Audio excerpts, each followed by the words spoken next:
A very good afternoon once again. I'm so apologetic for the delay on my side. I'm so sorry. A very warm welcome to each one of you back post break version of our CSAT lecture. I can see many new faces are also joining us at this point, and of course, we have the people from the morning class. A very good afternoon and a huge welcome to all of you.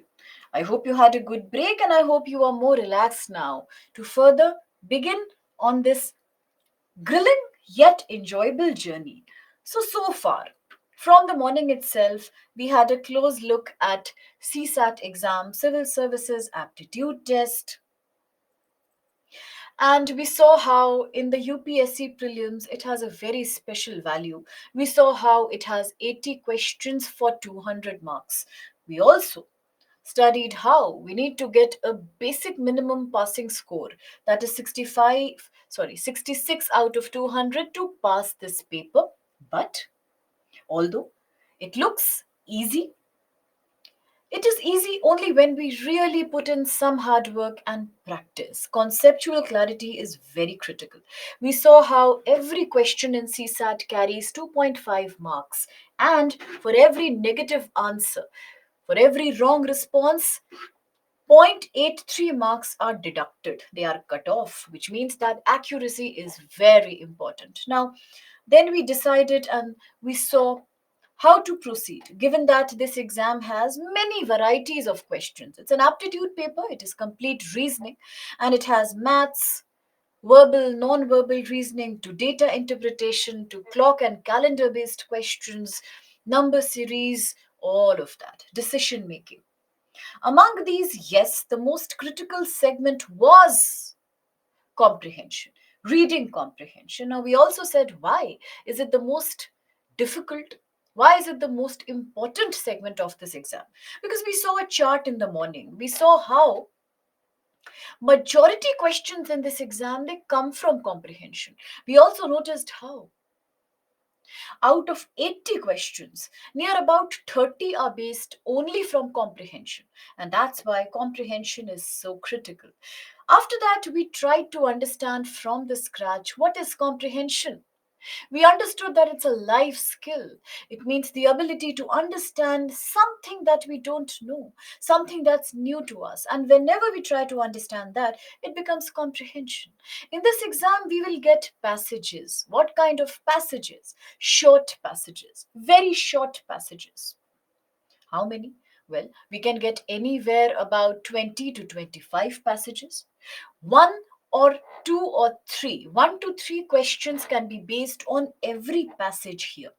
The passages are very short.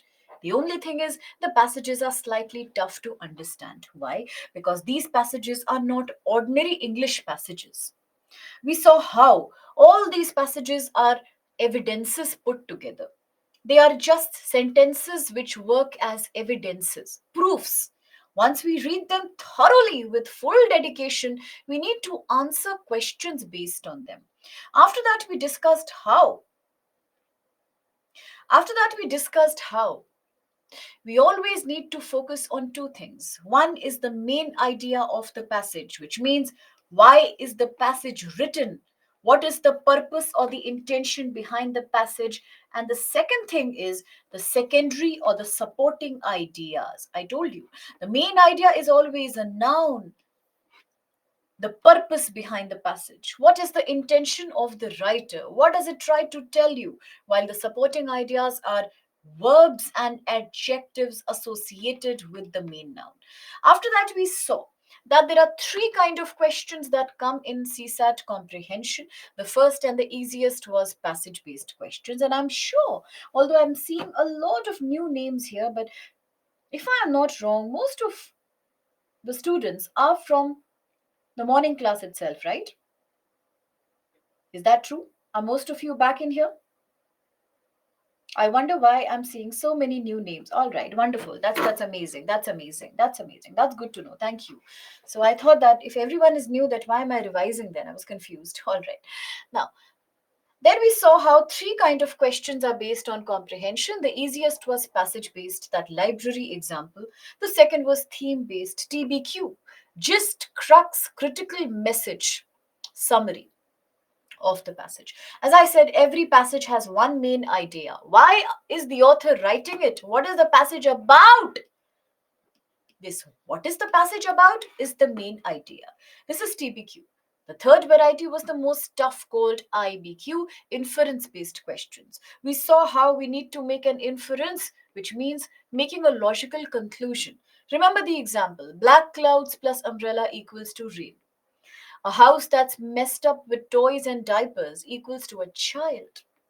A crowd gathered on the roadside, talking loudly, making noise, messed up, probably indicates a kind of an accident, or it indicates a kind of riot or a protest or some shooting of a film or an advertisement, something. So we always try to make logical deductions or conclusions from a crime, from things that we see, and this is called inference making. We see evidences like a detective, we find the most intelligent, the most possible, and the most practically logical conclusion.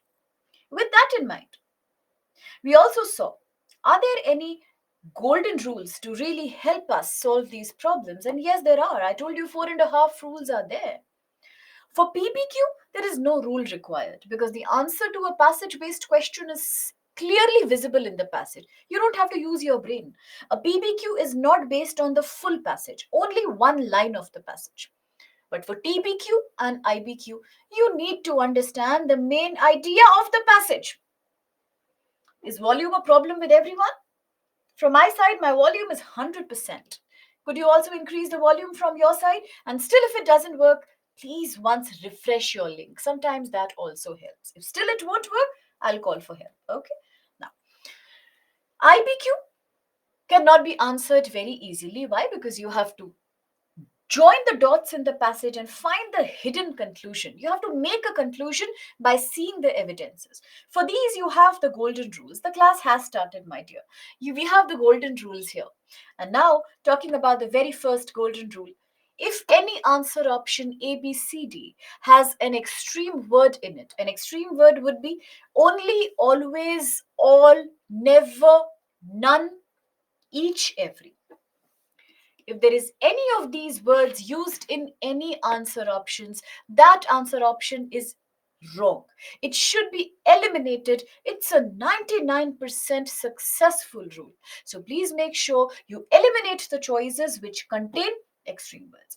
Just to show examples, we were solving a passage from 2015, the passage whose main idea was flamingo. You saw how only by using the golden rule number 1 we could eliminate all the wrong choices like A, B, and D and reach the right answer C. It saves time, it saves energy, it's very effective while writing an exam like CSAT, where within 2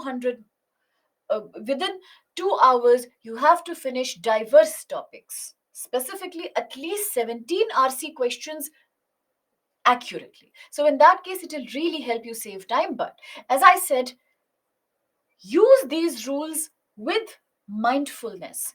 Whenever you get the right answer, once also read the right option after elimination and understand why is it the right answer. Like here, we were trying to break down the option number C, and when we connected the dots, we realized it's the best answer possible, the best logical corollary to the above passage. Now, how do you identify an IBQ? I said that there are clear words to do that. For example, here it says most logical corollary. That's an IBQ. Deduction, implication, imply. What does the passage suggest? What's the logical conclusion of the passage? Now, all these are inference based questions. Is that clear? Now, if there is no doubt, can we do one more question and try to see how the golden rule number 1 works? If there is any doubt in between, any query, any hesitation, any problem, please feel free to share with me.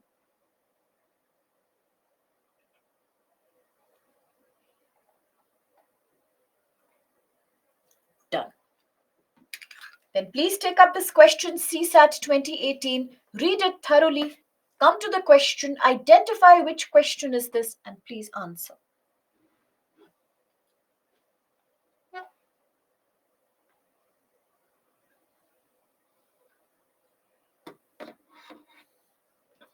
Very good.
Okay, that's brilliant. Very well done. Excellent. 84% people have responded with C. Correct answer? Amazing. Remarkable. Now, 4% A, 5% B, and 8% D. And total about, say, 85 people attempted, while we have a lot more students here. So, not everybody has attempted the question. No problems there. Now, let's see. Wonderful. The passage was a very short one, and obviously, it was an environment based passage. Now, the question was an inference based question because it said crucial logical inference. Now, we really don't need to go back and read the passage thoroughly, except for a couple of words such as I marked more frugal. Now, frugal means poor, simple, humble. And the fact that the author is complaining that today's people, today's generation, it thinks that Earth is like a shopping mall, which means we are so greedy for natural resources like crude oil, petroleum, and all the natural resources, coal, oil, and minerals, that we are snatching everything from the earth as if it's like a giant, a huge shopping mall. But that's not true, because we need to get away, we need to get beyond, which needs we need to move away from all the glitter, because they say all that glitters is not gold. We need to go away with the fascination, desire for all the glow and the glitter of money. Glitter here symbolizes money, money and materialism.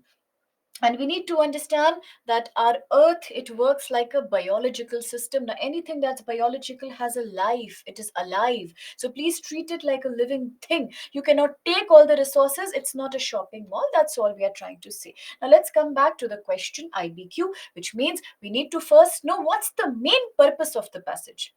What lesson are you learning from the passage, moral lesson? And why is the author writing it? What does he try to convey to you? Right? So, what could be the main idea here? Absolutely, the main idea is the fact that materialism is not a good thing, right? That's what it boils down to. Out and out, the first line is today the topmost environmental challenge is people's aspirations, which means people are becoming greedy. That's the biggest problem. Point number two: if our desires are simple like those during the Second World War, a lot more is possible. A lot more is possible to protect the planet. But if we see the planet as a shopping mall, nothing is going to happen. We need to understand, be less greedy, and please understand that the planet is a life system, all right? So, having said that, the main crux and the main idea of the passage is materialism, greed for money is not good. Now, let's have a look at the options. A: the earth can meet only. Now comes the word only. It's an eye opener, because golden rule number one is something we must keep in mind as soon as we reach the options.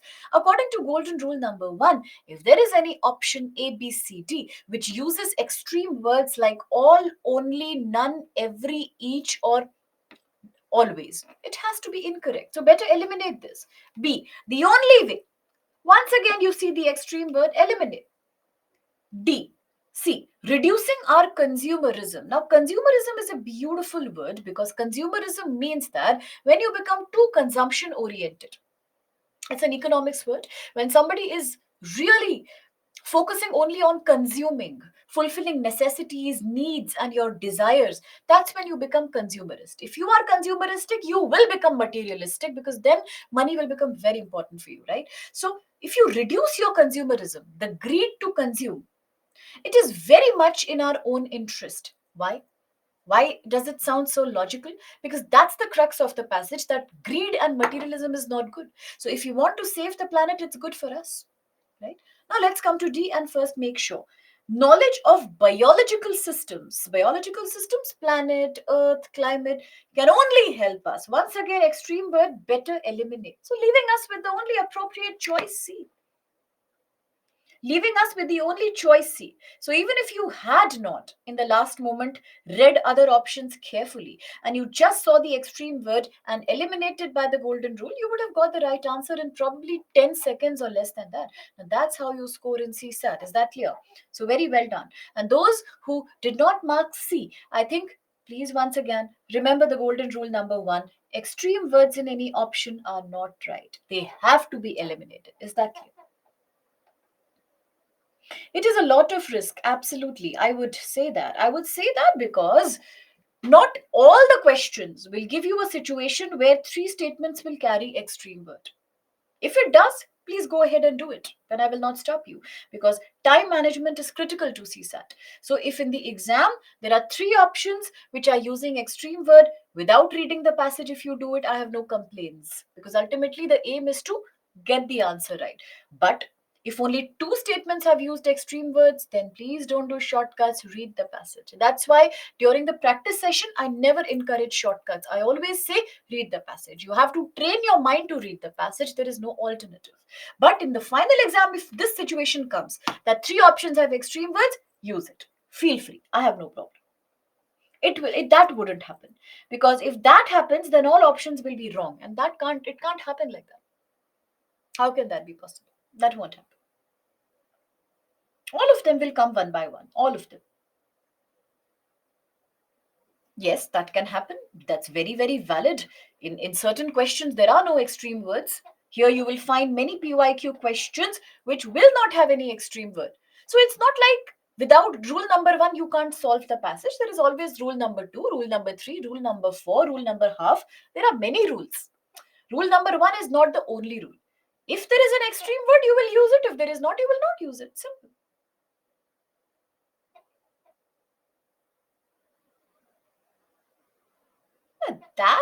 That happened in the case of GS1. That happened in the case of GS1. Okay. No, in the GS paper 1, earlier people used to use this strategy, but after 2023, they can't use it because they have changed the pattern for GS1.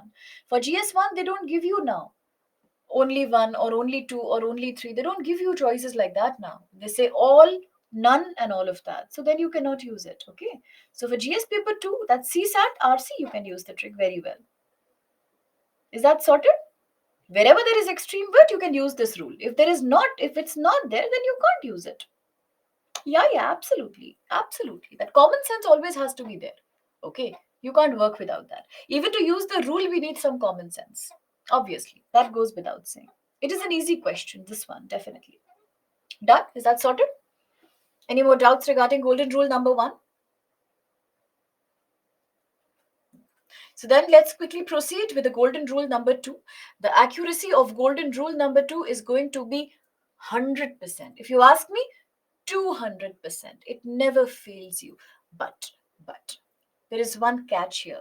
Before I introduce you to golden rule number two, there is one thing that I want you to hear with thorough focus. No deviation, no distractions. Please focus on the screen, please. Now, CSAT is also a very unique exam in many more ways. Why? Why? Because normally in any other exam, answer is always the right option, or in any normal exam, an option that is correct will be the answer. It's about right and wrong. But in CSAT reading comprehension, there is a small twist. In CSAT reading comprehension, there is no concept of right answer. Do you get it? There is no concept of right or wrong. When I say that please select the appropriate option, I am trying to say that out of A, B, C, D in the exam, or for example, in this question on your screen, out of these options, which one is the most logical corollary to the above passage? Now, none of these questions, PBQ, TBQ, IBQ, none of these will ever say that please select the right answer. None of them will ever say, please identify the answer that is valid. They will not say that. Because in CSAT RC, there is nothing that's right and there's nothing that's wrong. Then what do we do? Yes, here it is always like out of four options, three can also be correct, two can also be correct, all can also be correct. Nobody can question the validity of these options. What we need to do is to select the option which matches the main idea or the purpose of the passage most closely. Do you get the catch here? So in CSAT, if you tell yourself that I have to find the right answer, you will always find the wrong answer because there is no right, there is no wrong. It doesn't exist here. It doesn't exist. And that's why most of the questions, 98% here, will always use the word either most or best. You will notice from the PYQs, take out the PYQs when you have time or see the PDF. They will always use the word most or the best, which is the best crux of the passage, which is the most logical corollary, which is the best deduction, which option sums up the passage most accurately. Always, because out of all correct ones, you have to find the one that most deeply matches the passage, right? It is not about right or wrong. Many times students come and complain that, see, I thought B is valid, but the answer is C. So, ma'am, can you explain why is B looking so correct? Or I don't want to believe. When I was in Hyderabad once, like last year February, this year February, and there was a student, okay, and for 2 hours we kept after the class also we kept having this discussion. No, ma'am, this should not be correct. I will not agree. I said, sir, even if you don't agree, the problem is you are still caught up in the mentality that this is right and this is wrong. In CSAT, it doesn't happen that way. Please understand that you need to pick up the one which is most logical, most appropriate, most matching to the main idea of the passage. Which doesn't mean that others are wrong. Others can also be correct. It's not about right and wrong. CSAT never does that. UPSC doesn't say find the right answer. It says find the most appropriate answer. So please be very, very cautious. Do not mislead yourself by telling yourself that I want to select the right answer. Here there is no right, there is no wrong. We will not use these words now. Either the answer is most logical or it is less logical. Please always remember. Please always remember. Be very sure about this. So no complaints if it's a question of right and wrong. It is not like that. In fact, I'll also tell you something even more interesting. Majority number of times when UPSC releases or announces its CSAT answer sheet or the official answer key, in most of the questions, they often write like this. The answer to this passage is either B or C. In which other exam do you see this? In which other UPSC paper would you see this? Nowhere. In GS paper 1, either this is the answer or it is not the answer. But for CSAT comprehension, sometimes they give you a benefit of doubt. Either B will be the answer or C will be the answer. So that happens only in CSAT. But we need to match our answers with official UPSC booklet always. So that's why make sure you are picking out the most appropriate one. The question of right and wrong is not there. So never ever tell yourself this is wrong, this is right. It's not like that. All can be right, but you have to find the most logical one. Is that sorted? Any doubts? Can I repeat? Should I repeat or should I move on? Tell me what to do. This understanding is very critical. Very critical. Okay? So never find the right answer. Always find the most logical answer. Is that okay? So now let's introduce you to a rule that's actually 100% rule. Okay, I'll repeat that once more after this. Now, this rule has 100% applicability and 100% success. It never fails. No matter what happens, this rule will not fail. Until CSAT continues, the rule will also continue. The rule says that in any given passage, Once you read the passage and you come to the options, in these options A, B, C, D, if there is any answer option, if there is any answer option that talks about something that is outside the scope of the passage, or if there is an answer option which is talking about something that is out of context from the given passage, it will be 200, 500,000% wrong. Now, before we started this lecture, I told you emphatically, categorically, I told you, strictly, I told you, I made a request here that please, guys, make sure that you have to answer only from the information given in the passage. Please keep your biases away. Do not come in the CSAT exam hall with general studies in your mind or with a hangover of optional or with current affairs in your mind. Kindly do not do that. Refresh yourself and come with an empty mind. Come with a clean slate mind, a clean board mind. You have to only meditate kind of here. It's an intellectual meditation. You cannot afford to use GS or outside knowledge. And the same rule is rule number 2, that if there is any answer option that is out of context with the passage, no matter how good it looks, no matter how correct it looks, it doesn't matter. It will always be wrong. Why? Because it is out of context with the given passage. Is that clear? Is that clear? Any doubts here with rule number 2?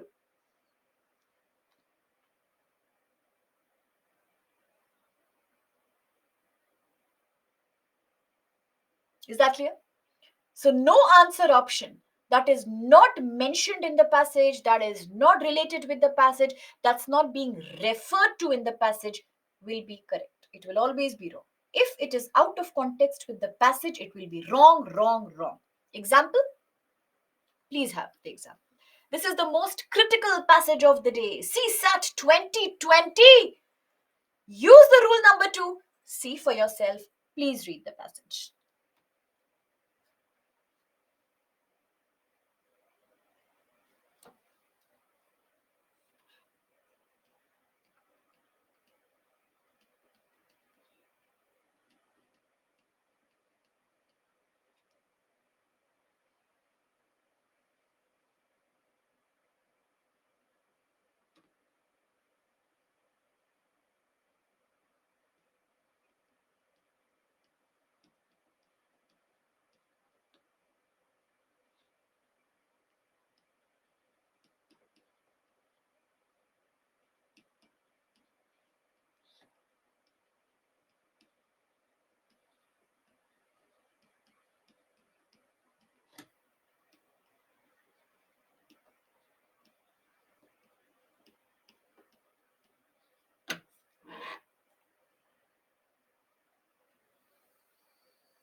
First, please help me identify the question.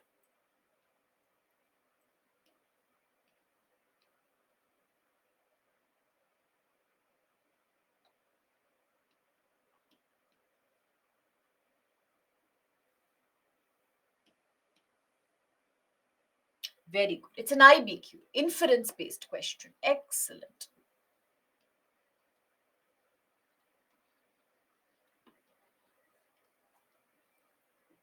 Very good. What's the main idea? The main idea is the importance of natural water systems.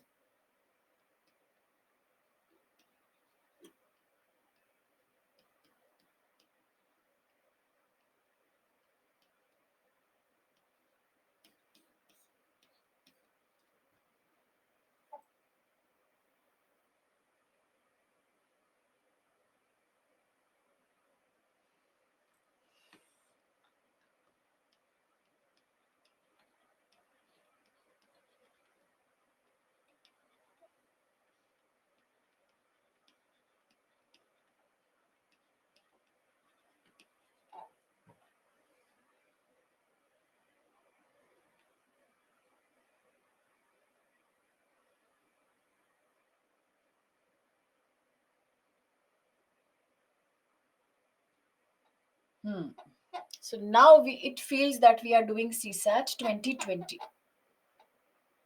So look at the verdict here. Now, C is the correct answer. Only 30% have gone with C. 49% majority has gone with B.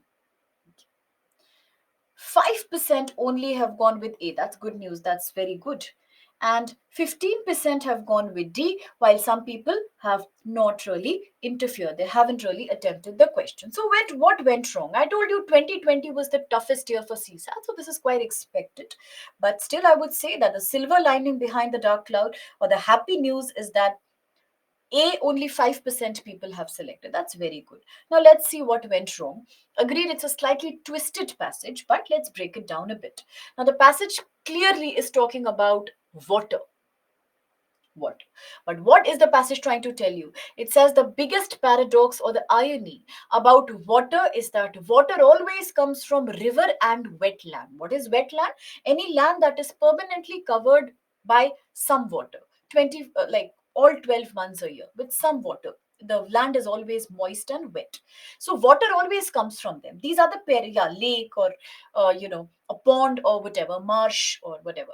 So river, these are the parents of water, river and wetland. And yet it's a problem that it is seen as separated from that. Divorce is a very metaphoric word. It means still water is seen as separate from river and wetland. Why? Now, this is the key. Please understand properly. While water is used as a resource, water is used by everyone. Cooking, showering, cleaning, drinking, all of that. It is a resource. But public policy, that's the government policy, does not always grasp, does not always understand that it is a part of natural ecosystem. Obviously, connect the dots. First line, water comes from river and wetland. Line number two, it is a part of natural ecosystem. What? What? Efforts at engineering. What is this word called engineering? Engineering is not a degree only, BE or BTech. Engineering in the real sense means making something, creating something, manufacturing something, artificial. Yeah. Efforts, all the efforts that are put behind engineering, exactly, at creating some kind of water management systems, artificial systems, canal, dams, reservoirs, pipelines, all of these artificial systems are all thus efforts at augmenting. Augmenting is strengthening, restoring, enhancing water supply. All these efforts that are being put are all efforts which are trying to create better water supply, because water is a popular resource, rather than they are not efforts at strengthening the capacity of ecological systems. On the one hand, you are saying that water comes from river and wetland, it is a part of natural ecosystem. And then you are saying, but all the efforts that you are doing are only about artificial supply. None of the efforts are trying to focus upon improving, strengthening, enhancing the capacity of ecosystem. But water is coming from natural ecosystem only. That is the problem here. Now let's see. What's the main idea of the passage? The main idea is water is a natural resource, but no effort is being done to promote the capacity of natural resources like river and wetland. We are only trying to promote artificial engineering systems because we are focusing on supply. Question A. Rivers and wetlands should be protected under Ramsar Convention. This is what I mean by golden rule number 2. I agree that everybody here is very well read and educated. Everybody has excellent general knowledge, and Ramsar Convention definitely talks about wetland conservation. Agreed. But at the same time, I told you, please don't use your general knowledge. Please don't use your GS, geography, history, polity, current affairs here. It doesn't matter. Whether Ramsar is about wetland or not, we don't know, because the passage has not spoken about Ramsar Convention. The passage has not spoken about protecting wetlands under any convention. It is out of the context, out of the scope of this passage. It is rule number 2. Wrong, wrong, and wrong. 90% aspirants whom I know have attempted it as A, and they made a mistake and realized later what was the mistake. Golden rule number 2. Nothing from outside can be correct. 2. Why majority went wrong? Now focus and understand. 2B. Engineering water systems, which means artificially creating water systems, should be modernized and further enhanced, further strengthened, further augmented. This is exactly what the passage is trying to criticize. That all the efforts that are being made to improve water system are all efforts at strengthening or augmenting water supply rather than strengthening the capacity of nature or ecosystem. This is exactly what the passage is trying to oppose. That when we are making efforts at improving the capacity of artificially engineered water system. We are not enhancing the capacity of natural ecosystem. This is in a way opposite to the logical spirit of the passage, and you are saying this is the answer. Why will it be the answer? It is opposite of the passage. See, wetlands should be reinforced as more than just open sources of water. Why? Line number one of the biggest ironies around water is that it comes from river and other wetlands. Now, one more thing. On a very conceptual note, a lot of people feel that river and wetland are different ideas. It's not like that. Even a river is a wetland. Why? Because river is, even if it's dry for some time, a riverbed typically all the time has some water in it. And that's why it is also a wetland. Now, wetland is a very broad word. Wetland is a very broad word. Wetland means any land that's covered perennially, round the year under some water. It's moist. So, which means river is also a kind of wetland. So, whether it be river or whether it be other wetlands like river, these wetlands should be reinforced. Reinforced, the idea has to be created, the awareness has to come that these have to be protected and restored as more than just open sources of water. Why? Because water comes from them, they are the parents of water. Second point, they are a part of natural ecosystem. Last point, we should try to strengthen the capacity of natural ecosystem, and see most beautifully subsumes the inference of the passage. That's the most logical conclusion we can draw. D, water supply should not be free of cost. Does the passage talk about cost, fine, fees, charge, anything like that? Is the passage covering any economic aspect here? Really? Think about it and let me know. Is economic or financial aspect being included in option in anywhere in the passage? No, it's not there. So rule number 2, it's out of context with the passage, this word cost and free of cost. The passage is giving you no idea about cost, charge, misuse, overuse. No way. Then why will you assume something that's not mentioned in the passage? It is logical reasoning. You cannot assume from facts that don't exist. You cannot use logic on evidences that are not there. So A and D are clearly out of passage. Rule number 2. There is no rule number 1. There is no extreme word. Fine. B, opposite of the passage, making C the right answer. Now, please take a second and comment. Express any pain, happiness, discouragement, excitement, loss of excitement, numbness, stress, anxiety. Reactions, please.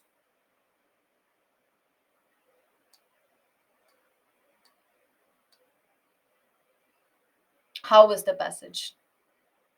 Yeah.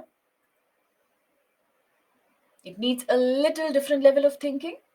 Yeah, nothing, no feeling, feeling less upset. Oh, it's okay. It's okay. No need to be upset. Not able to understand. Not able to understand, or was not able to understand. Now you understood the demand of the question. Logical inference, logical conclusion. What will you conclude from here? All we can conclude is that yes, we should try to promote and strengthen the capacity of natural ecosystem like wetlands. Water comes from them. Yeah, concern for water, it's making you very conscious. All right. So this is what we need to do here. Rules are important. They will always help you, but ultimately it's about trying to decode the secret message of the passage. And I'll also tell you one thing. See, okay. I'll also tell you one thing, that most of the times the right answer, listen to me carefully, the right option will always resonate with the passage. Resonate? Resonate is like the right option will always match the language, it will always match the feeling and the sentiment of the passage. Always it will happen. There will never be a mismatch between the right answer and the basic message, the most important idea of the passage. It will never be like that. There has to be a match all the time. Okay. Talking about difficult words. Now, CSAT passages typically will not use very difficult words. CSAT has a vocabulary of its own, and that's why I was telling you that even if you have a very humble vocabulary, it's not going to cause you a problem. Why? Whenever you constantly see these passages from PYQs, you will also learn one more thing.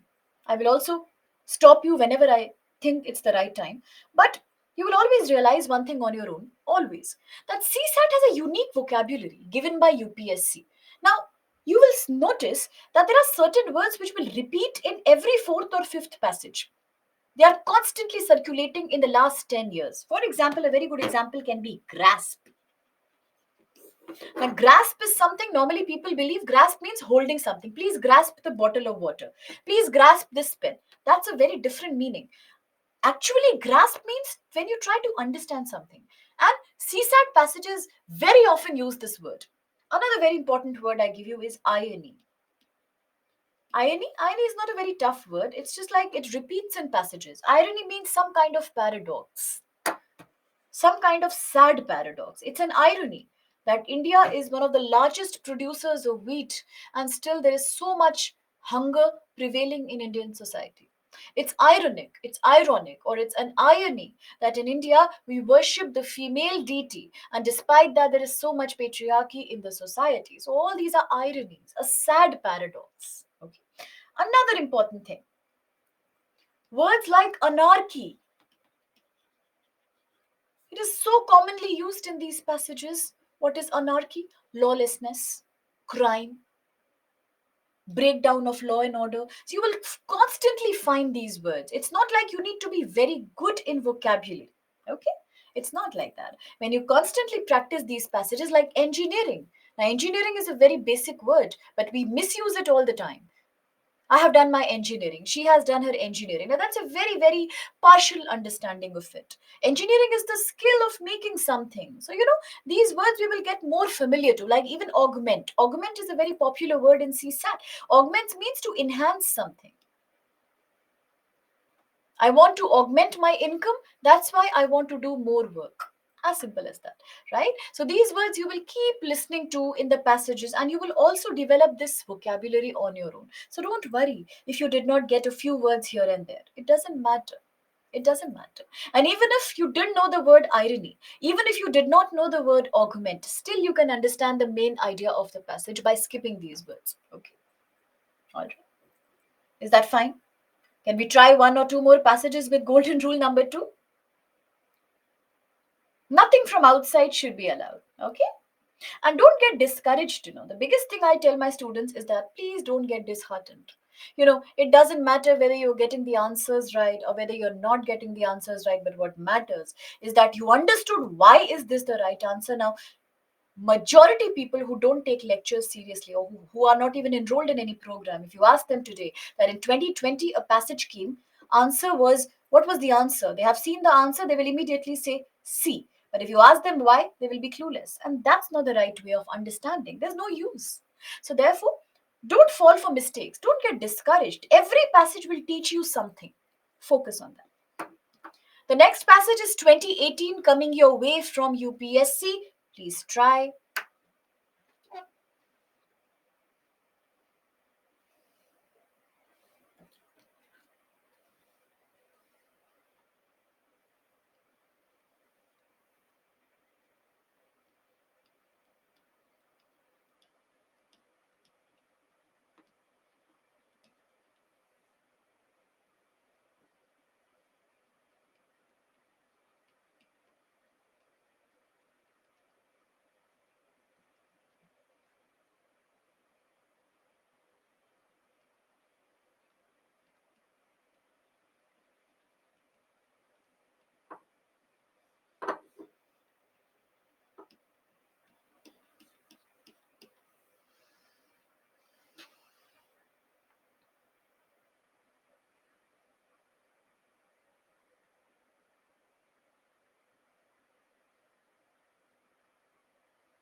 Very good. Brilliant. 59% have gone with B. Excellent. Now look at this. 17 and 17% go with C and D, 7% go with A, and some people deliberately did not answer this question. It didn't seem very doable. Okay. Now, why is B the right answer is a bigger query. Very, very, very well done. Like, excellent, really. Now, the question, yes, the question was an IBQ. Like, I kept expecting, but nobody said that because so we were all in a hurry that, okay, that happens. But the question is an IBQ, main implication. Look at option number A.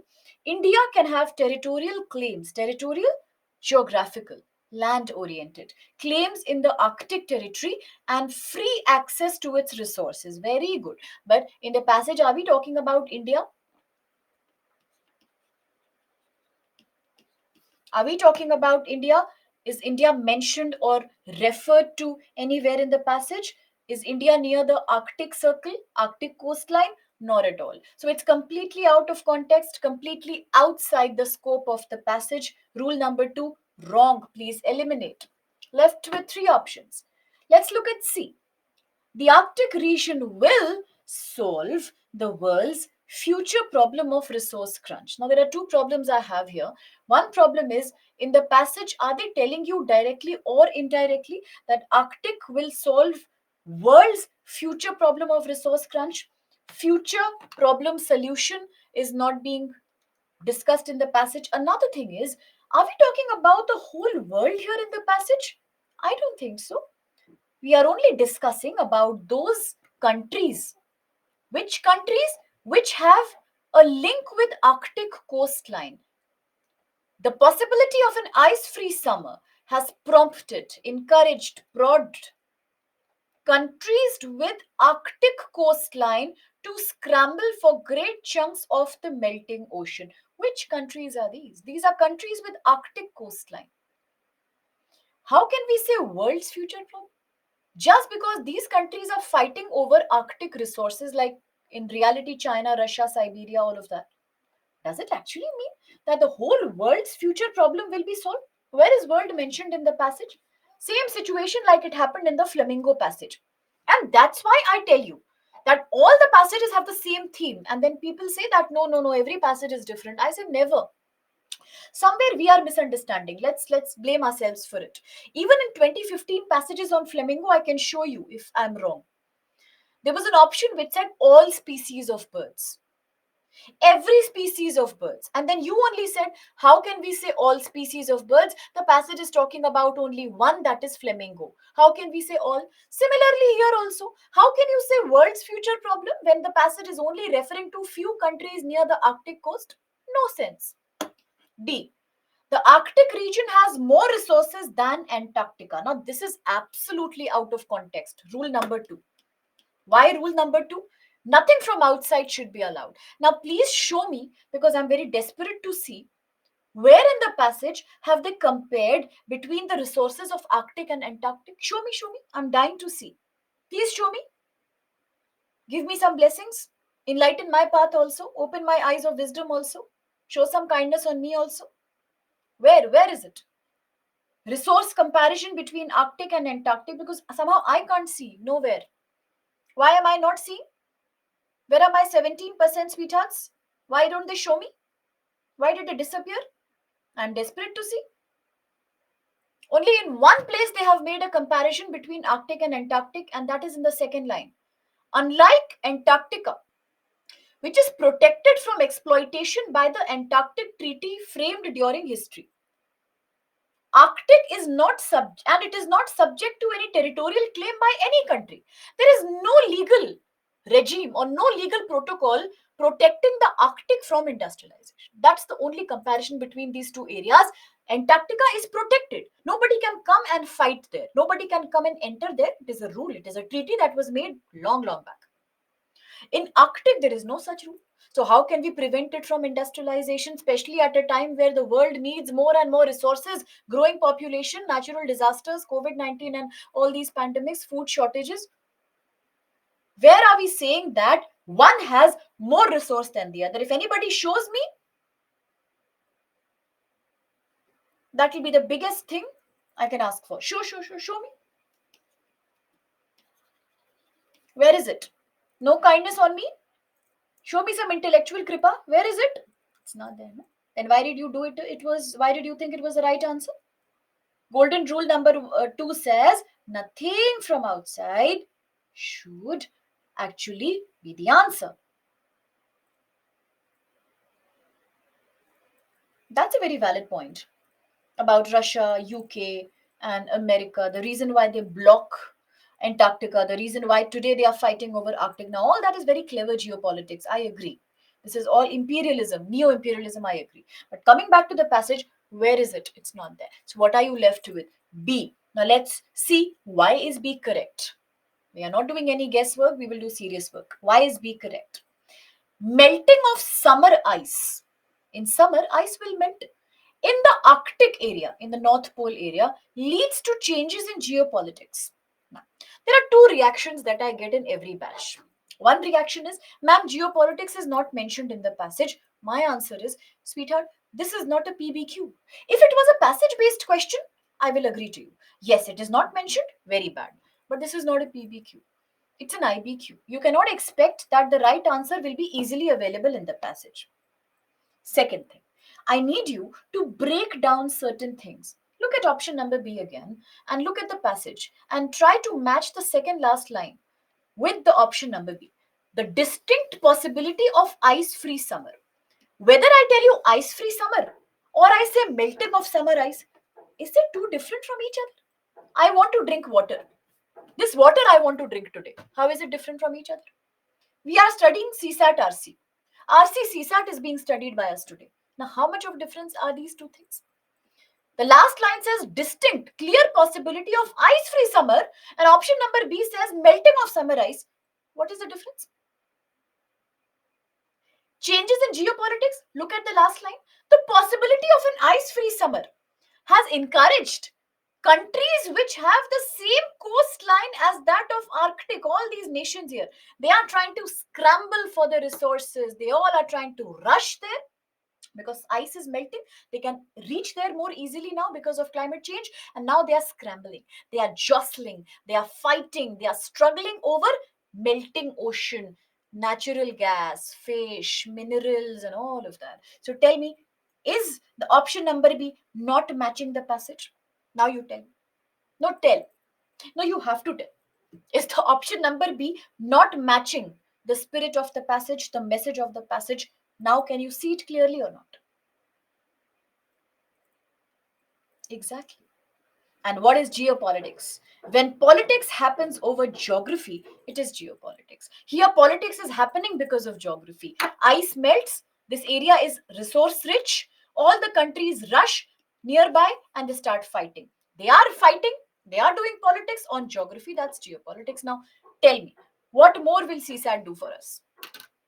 What more simple question can we expect? Tell. Don't be quiet. Tell. Silence is scary. Tell.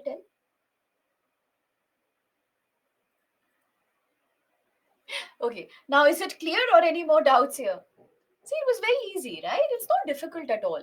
If you try it and understand, then the right option will always match the message of the passage. It will always match. It's not possible that it will not match.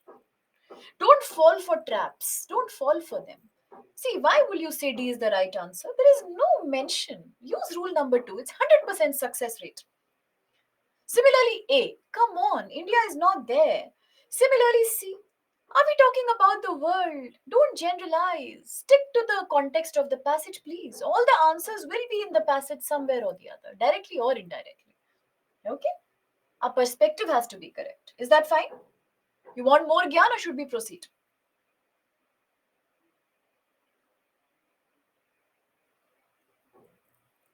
next question.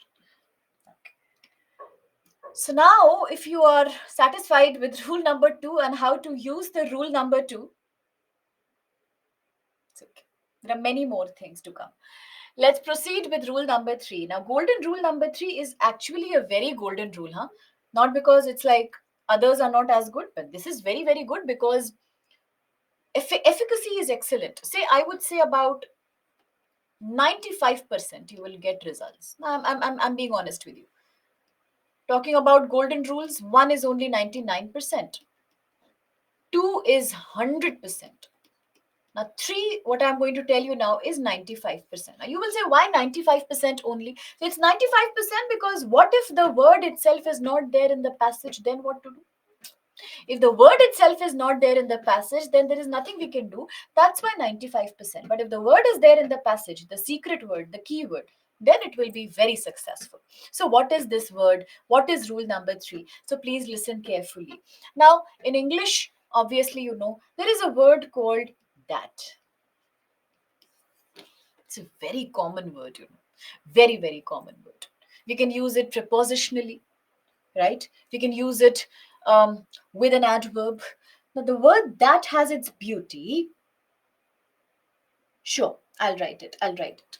Now, the beauty of the word that is that in English language, whenever you talk about something important, whenever you are going to share a secret, whenever you are going to supply a very critical information, whenever you are going to talk about something that's very important and valuable, you always use the word that.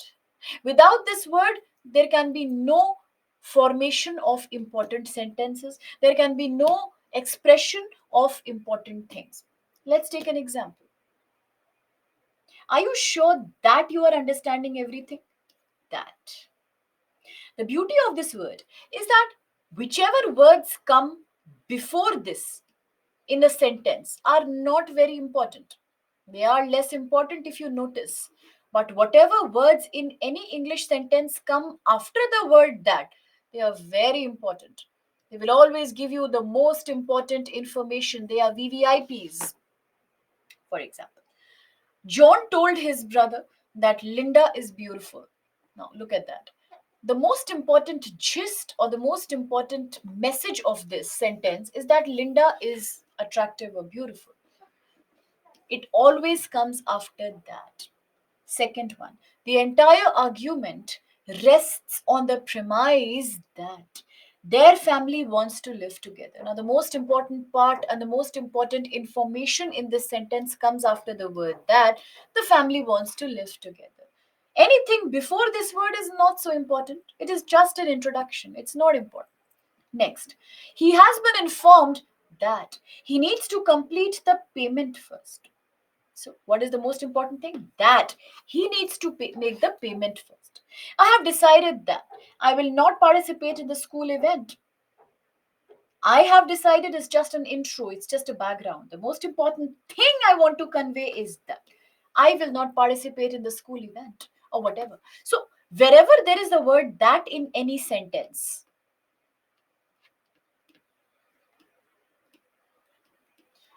all the words that come, see again that, all the words that come after that are very important.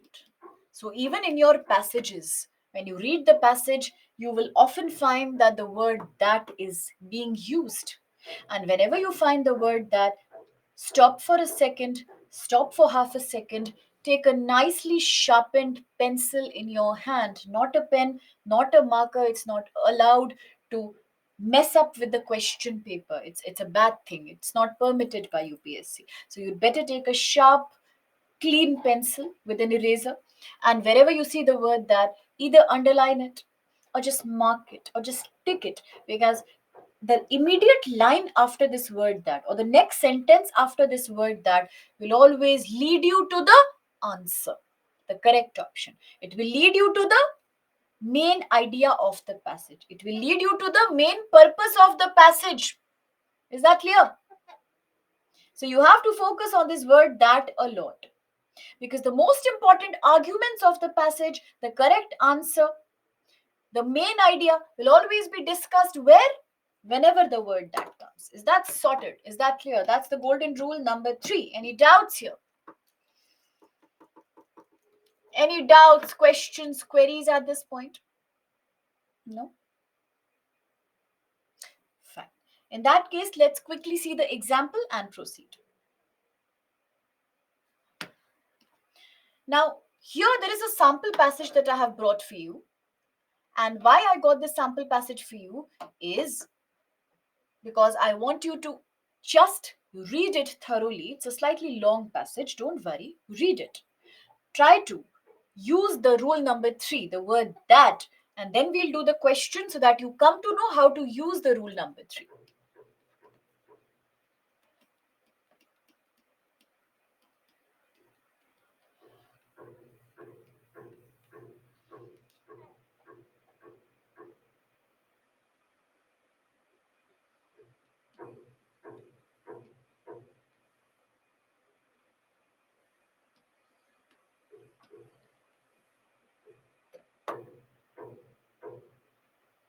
Sure, I'll let you know.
Have we read the passage? Should we proceed with the question now? Okay, great. Focusing on the rule number 3, let's see the questions now. Please identify the question first. What does the author say about the Society of Dolphins? What do you think is the kind of question? No. TBQ and IBQ are based on the complete passage. Is this question based on the complete passage? No. The only question that is not based on the complete passage, but one aspect of the passage or one point of the passage is always a PBQ. Now that you know it is a PBQ, you will also understand that the answer will be directly available in the passage. You don't have to use your brain because it's a PBQ, answer has to be direct.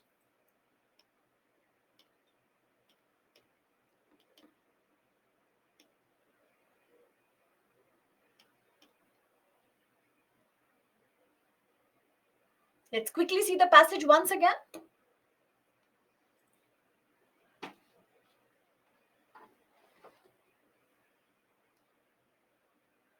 You don't look into minute details.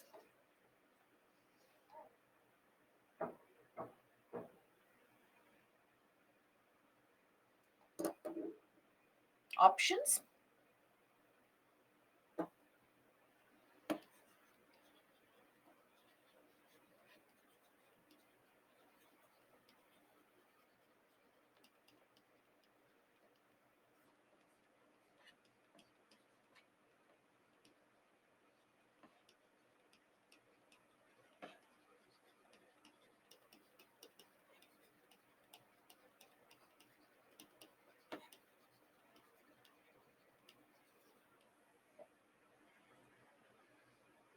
88% have gone with D. Correct answer. Absolutely. There's no argument about it. 100%. Why is it correct? It's a PBQ. In PBQ, there is no scope of arguing. The answer will be clearly in the passage. What does the author say about the Society of Dolphin? Going back to the passage, rule number 3, we have identified the word that answer should be around. The more we learn about dolphins, the more we realize that their society is more complex than previously imagined. Their society is more complex than previously imagined. It's a typical PBQ. In a PBQ, the option has to match the passage, whereas A, outside the scope of the passage, rule number 2. B, there is no comparison between male and female dolphins, rule number 2. C, they have a reputation of violence, not at all. Opposite is the true, they are very friendly. So, therefore, rule number 2, outside the scope of the passage. Now, in case you have missed, a PBQ is a passage based questions. CSAT asks you three kind of questions in comprehension passages. PBQ, easiest ones, like this one. Passage based question, where the question is not based on the whole passage, only a part or a line from the passage. The question is not saying what does the passage say. It says what does the author say about Society of Dolphin, something specific from the passage, not the whole passage. In this case, the answer will be clearly given from the passage, identically, just like the option number D. Is that clear? Now, similarly, one more question from the same passage, but please first identify the question.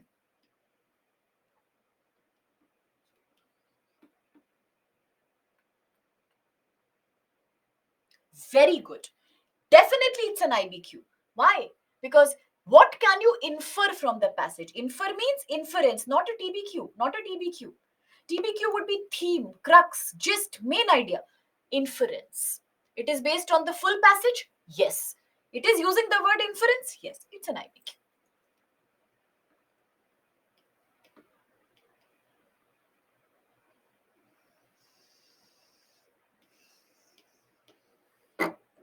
Passage, please.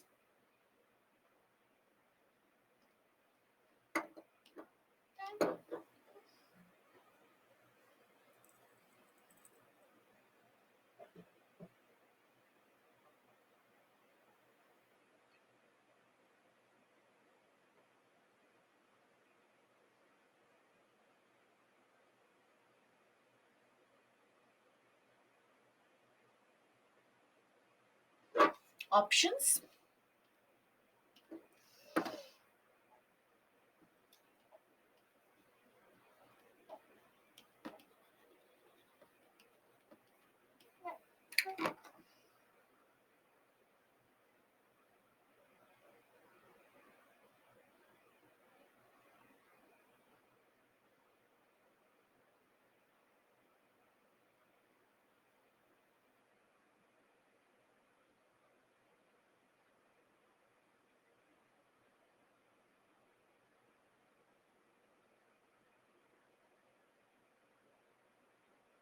%78 have gone with D. Valid answer, perfect. 3% A, 10% B, and C is 8%. I think the confusion happened a little bit here and there. What can you infer from the passage? What's the main inference? What's the most logical conclusion? A. Dolphins are quite abundant in some areas of the world. Now, does the passage talk about the number of dolphins in the world? Dolphins are regarded as the friendliest creatures in the sea, and stories of them helping the sailors are common since Roman times. So, what we know is they are friendliest creatures. The passage is not talking about being abundant in some areas of the world. It's not there. Rule number 2, outside the scope of the passage. B. Communication is the only is what? Extreme word. If there is an extreme word, you can use golden rule number 1. It cannot be correct. It's wrong. It's an extreme word called only. C. Dolphins have skills that no other living creature has, such as the ability to think. Does the passage make a comparison between the skills of dolphins and other creatures and say that dolphins have skills such as ability to think and no other creature can do that? According to the passage, apart from dolphins, nobody can think. Humans can also not think. It's not there. So, rule number 2, outside the scope of the passage. Simply D is the correct answer. Using rule number 3,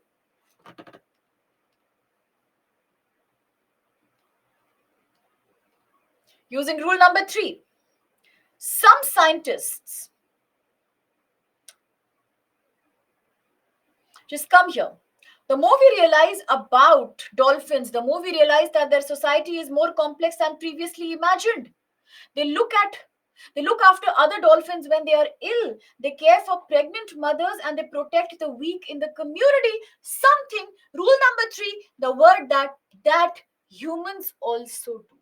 Some things that humans also do. There is a comparison between some traits of humans and dolphins. What kind of traits? Social traits. Taking care of the ill, pregnant mothers, and taking care of the weakest in the community. These are all social skills that humans are sharing with dolphins, making D the valid answer. Any doubts here? Any doubts in rule number 1, 2, 3 so far? Any questions, any issues, hesitations, problems, doubts? Are things falling in place?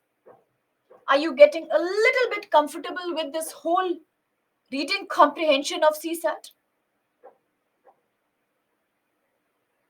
All right. Should there be any doubt or any question, please feel free. Please feel free. Okay. Rule number 1, if any option has an extreme word, for example, option B here, only, or always, never, every, each, no one, all, then it will be wrong. Eliminate it. Golden rule number 2, if there is any answer option which talks about something that is not in the context of the passage, it cannot be correct. Look at A and C here. They are out of context with the passage. The passage has never spoken about dolphins being abundant in some areas of the world.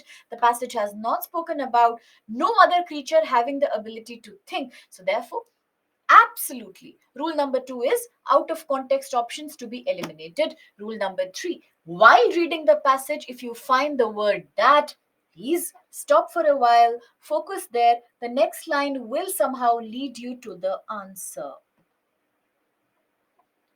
Yes, all these words will come in the options only. That's why rule number 1 and rule number 2 are only to be applied in the options. Rule number 3 and the next upcoming rule number 4 are to be applied in the passage. Is that clear?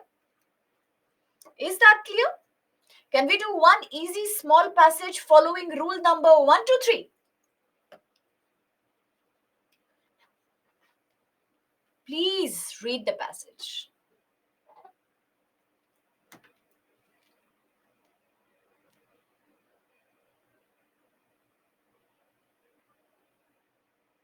This is a sample passage.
Okay, let's proceed with the options.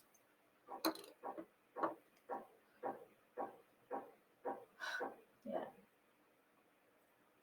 Why was Estonia sinking a matter of surprise? Now, is the question based on the entire passage? Is it saying anything about the whole passage? No. Then what kind of a question should this be? First, please identify the question. It's just a mandatory protocol. Beautiful. It's a PBQ. And if it's a PBQ, you will find the answer easily. Why was Estonia sinking a matter of surprise? Now, please take the poll.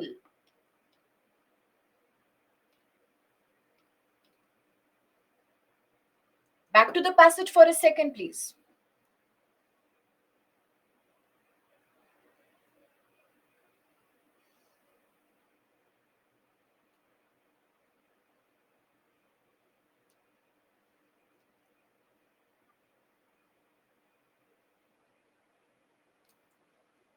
Options.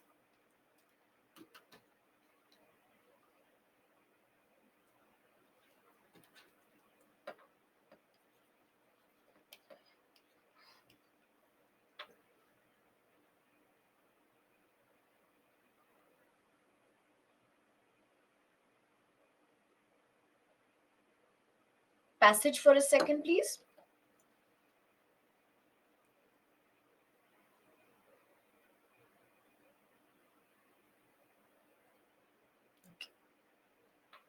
Options.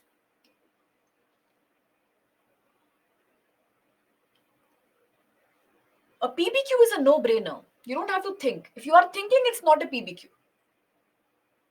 80% go with C. Wonderful.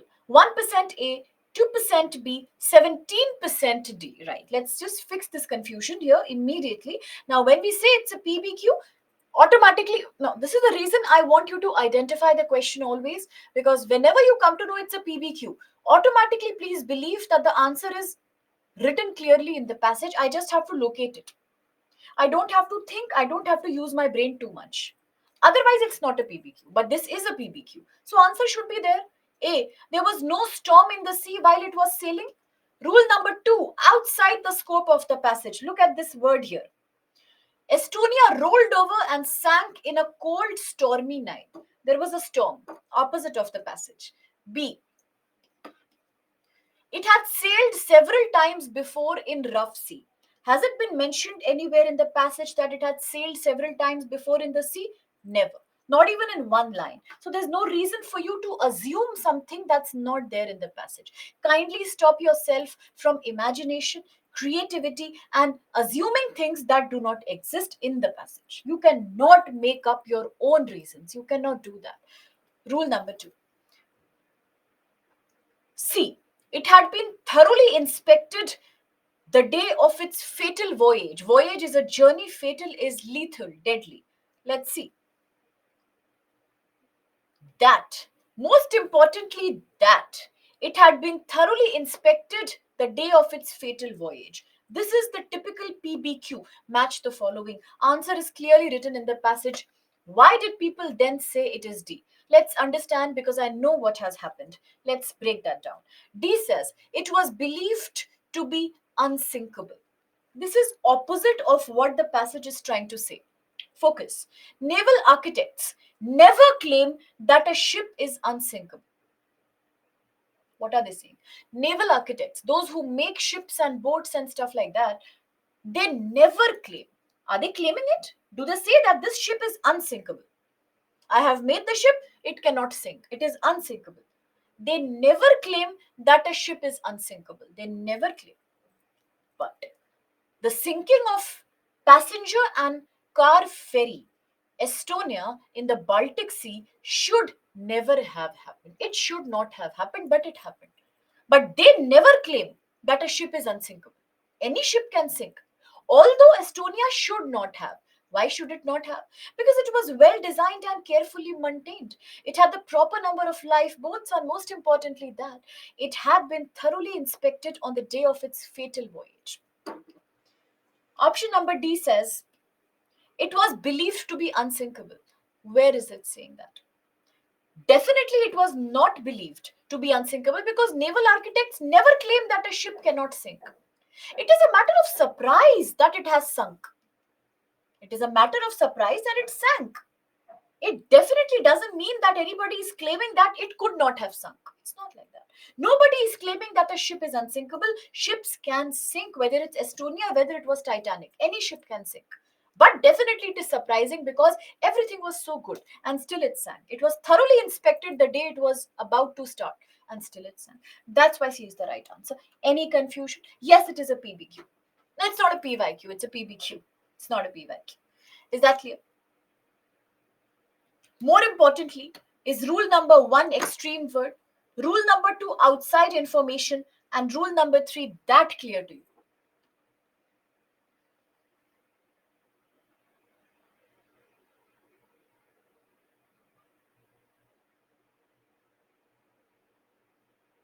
Is that clear? Should we proceed with rule number 4 and PYQs?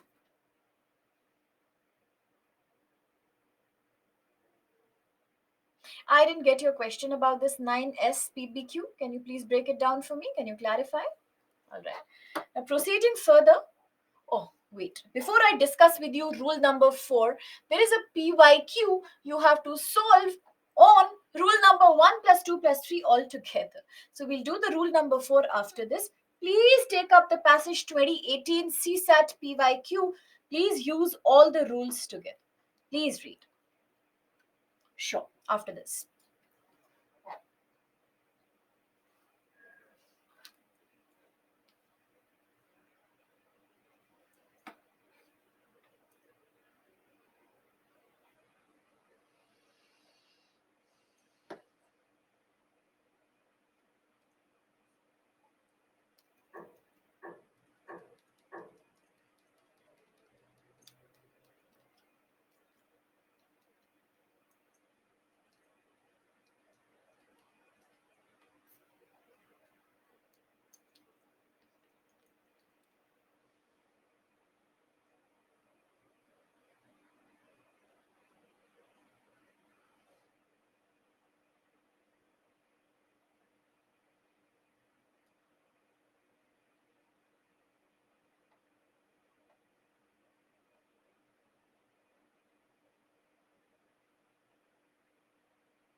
Options? Perfect.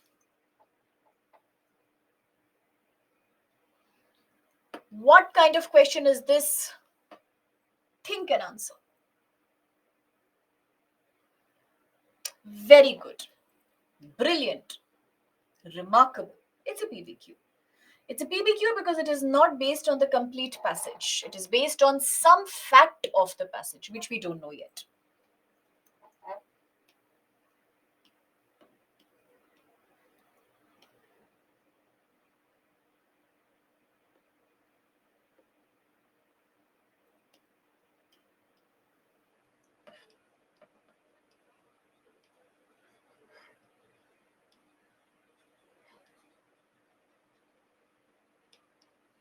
Passage, please.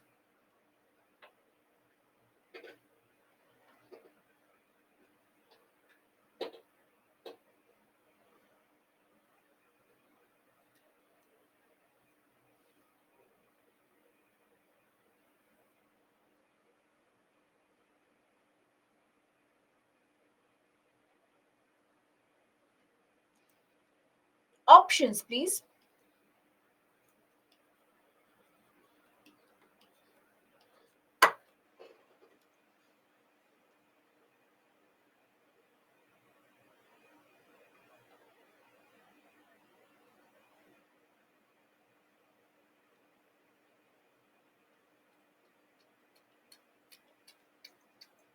One second passage.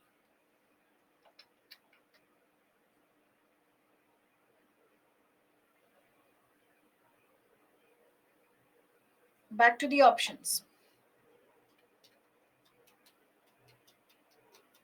55% majority D. Correct answer. Well done. Very few people attempted this time for some reason. A 23%, B 14, and C only 7%. Very good. Fine. Well attempted. Well done. Well tried. Well attempted. Well read. Well focused. Great. Now, clearly it's a PBQ. Now, I still see that a lot of students, not a lot of them, some of them, are kind of confused with PBQ. There is nothing to be really worried about a PBQ because, as the name says, PBQ, passage based question. Any question that is based directly in the passage, any question whose answer you can find clearly written in the passage, any question that is not based on the complete passage but one line of it, one part of it only, is a PBQ. For a PBQ, You don't have to use this, you have to use this. It is more of an eye test, not a brain test. Okay, understood? Now, the author wants India to get rid herself, to go away, to just remove herself from certain past bonds because A, he is not able to see the relevance of the past. If he is not able to see the relevance of the past, then what is this? What is the author saying? Author is saying, though I seek all this, yet I do not want to cut myself off from the past completely. I am proud of the great inheritance that has been and it's ours. And I'm conscious that I, too, like all of us, is a link in the unbroken chain which goes back to the dawn of history in the immemorial past of India. Author is absolutely understanding the relevance of the past. Wrong. B. There is not much to be proud of. Opposite of the passage, look at this line. And I am proud of the great inheritance that is and has been and is ours. Wrong. C. He is not interested in the history of India. If he is not interested in the history of India, what's this last line? I am a link in that unbroken chain which goes back to the dawn of history in the immemorial past of India. What about that? D. They obstruct. What is an obstruction? Obstruction means to bind something, to stop something. Another good word for it is contain, to contain something. They obstruct her physical and spiritual growth. Now, what do we mean by physical and spiritual growth? Physical is body, spiritual is your mind or your soul related to that. They obstruct, which means they stop her physical and spiritual growth. Come back to the passage. Though I have discarded much of past tradition and custom, and I am anxious that India should rid herself of all the shackles. What are shackles? Chains, foundations that bind her, contain her, divide her people, suppress vast numbers of them, and prevent the free development of body and spirit. Free development of body and spirit, which prevent, which stop. Prevent is obstruct, which obstruct the free development of physical nature and spiritual nature. It is clearly written in the passage. They obstruct her physical and spiritual growth, making D the right answer. Any doubts, queries, questions? So I am not sure about that. Kindly please send an email to islive at Byju's, or you can just contact your mentor. I think he'll be the best person to guide you. In case you can't contact any of these people, drop me a mail. I will route your mail to them. I can just forward it to the relevant person. That I can do. Clear? Do you understand why D is the right answer here? It's a PBQ. Simple answer is clearly in the passage. Where in the passage are we talking about physical, spiritual growth? Come, I'll show you. Look at this. I will highlight this for you. And I'm anxious that India should rid herself of all the shackles that bind and contain her, which means obstruct her, divide her people, suppressed huge or vast numbers of them, and prevent the free development of body and spirit. When I say the word body and spirit, is it different from the word physical and spiritual? Body and spirit.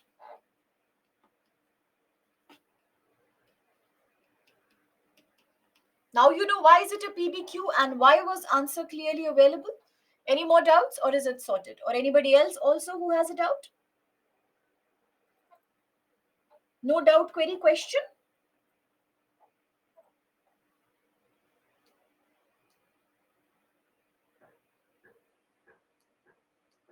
So, what to do now? What should we do now? Proceed. Valid point. Now let's come to rule number 4. Now what is this rule number 4? Rule number 4 is once again a rule that is absolutely applicable to the passage itself.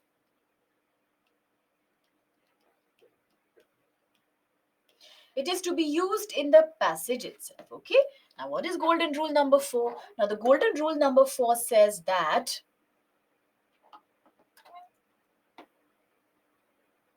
golden rule number 4 says that if there is a passage that you are reading, like so many of these, and in that passage you come across certain words that are under the category of structure words, then please stop for a while.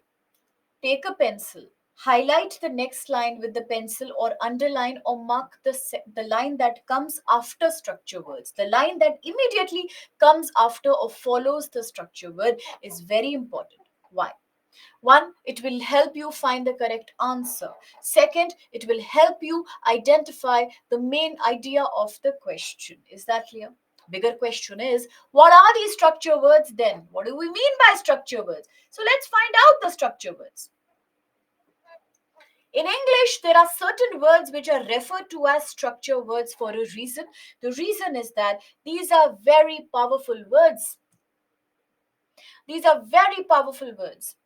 They have the capacity and they have the power to change the flow of the passage, to change the direction of the passage, to change the argument of the author. That's why, since they can change the structure of the word, they are called structure words. Why and how?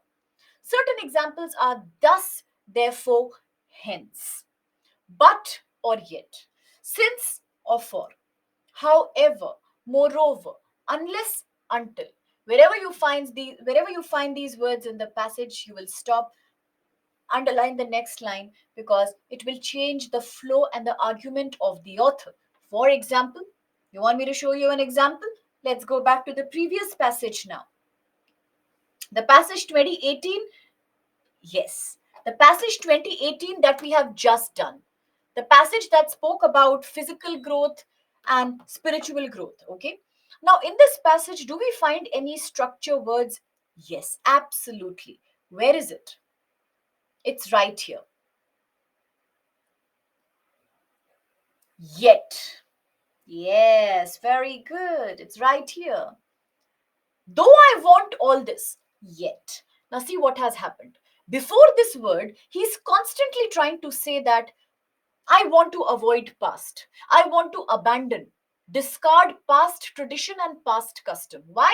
They bind India, they stop India's growth, they are not good, they are suppressing, exploitative. Suddenly the word yet comes and the argument changes 360 degrees. The same man is now appreciating Indian past. Yet I do not want to cut myself from the past completely. I am proud of the past. I am absolutely proud of the unbroken chain of India's immemorial past. So, this is the beauty of a structure word.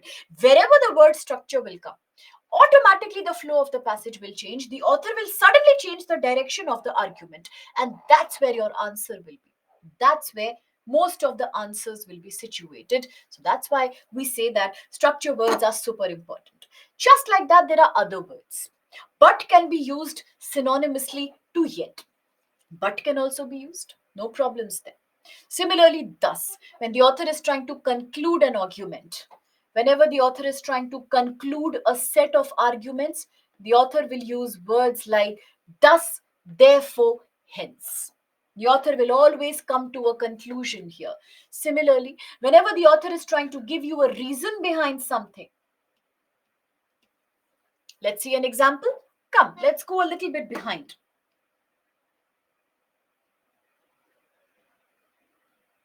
Yes, let's go a little bit behind. Now look at this very infamous, rather famous passage from 2020, Wetlands, Ramsar Convention passage, where we were learning the rule number 2. If you look at this passage, you will find so many of them. One of the biggest ironies around water, rule number 3, that it comes from rivers and wetlands, yet argument changes. Yet or but, it is seen as divorced from them. Now look at the last line.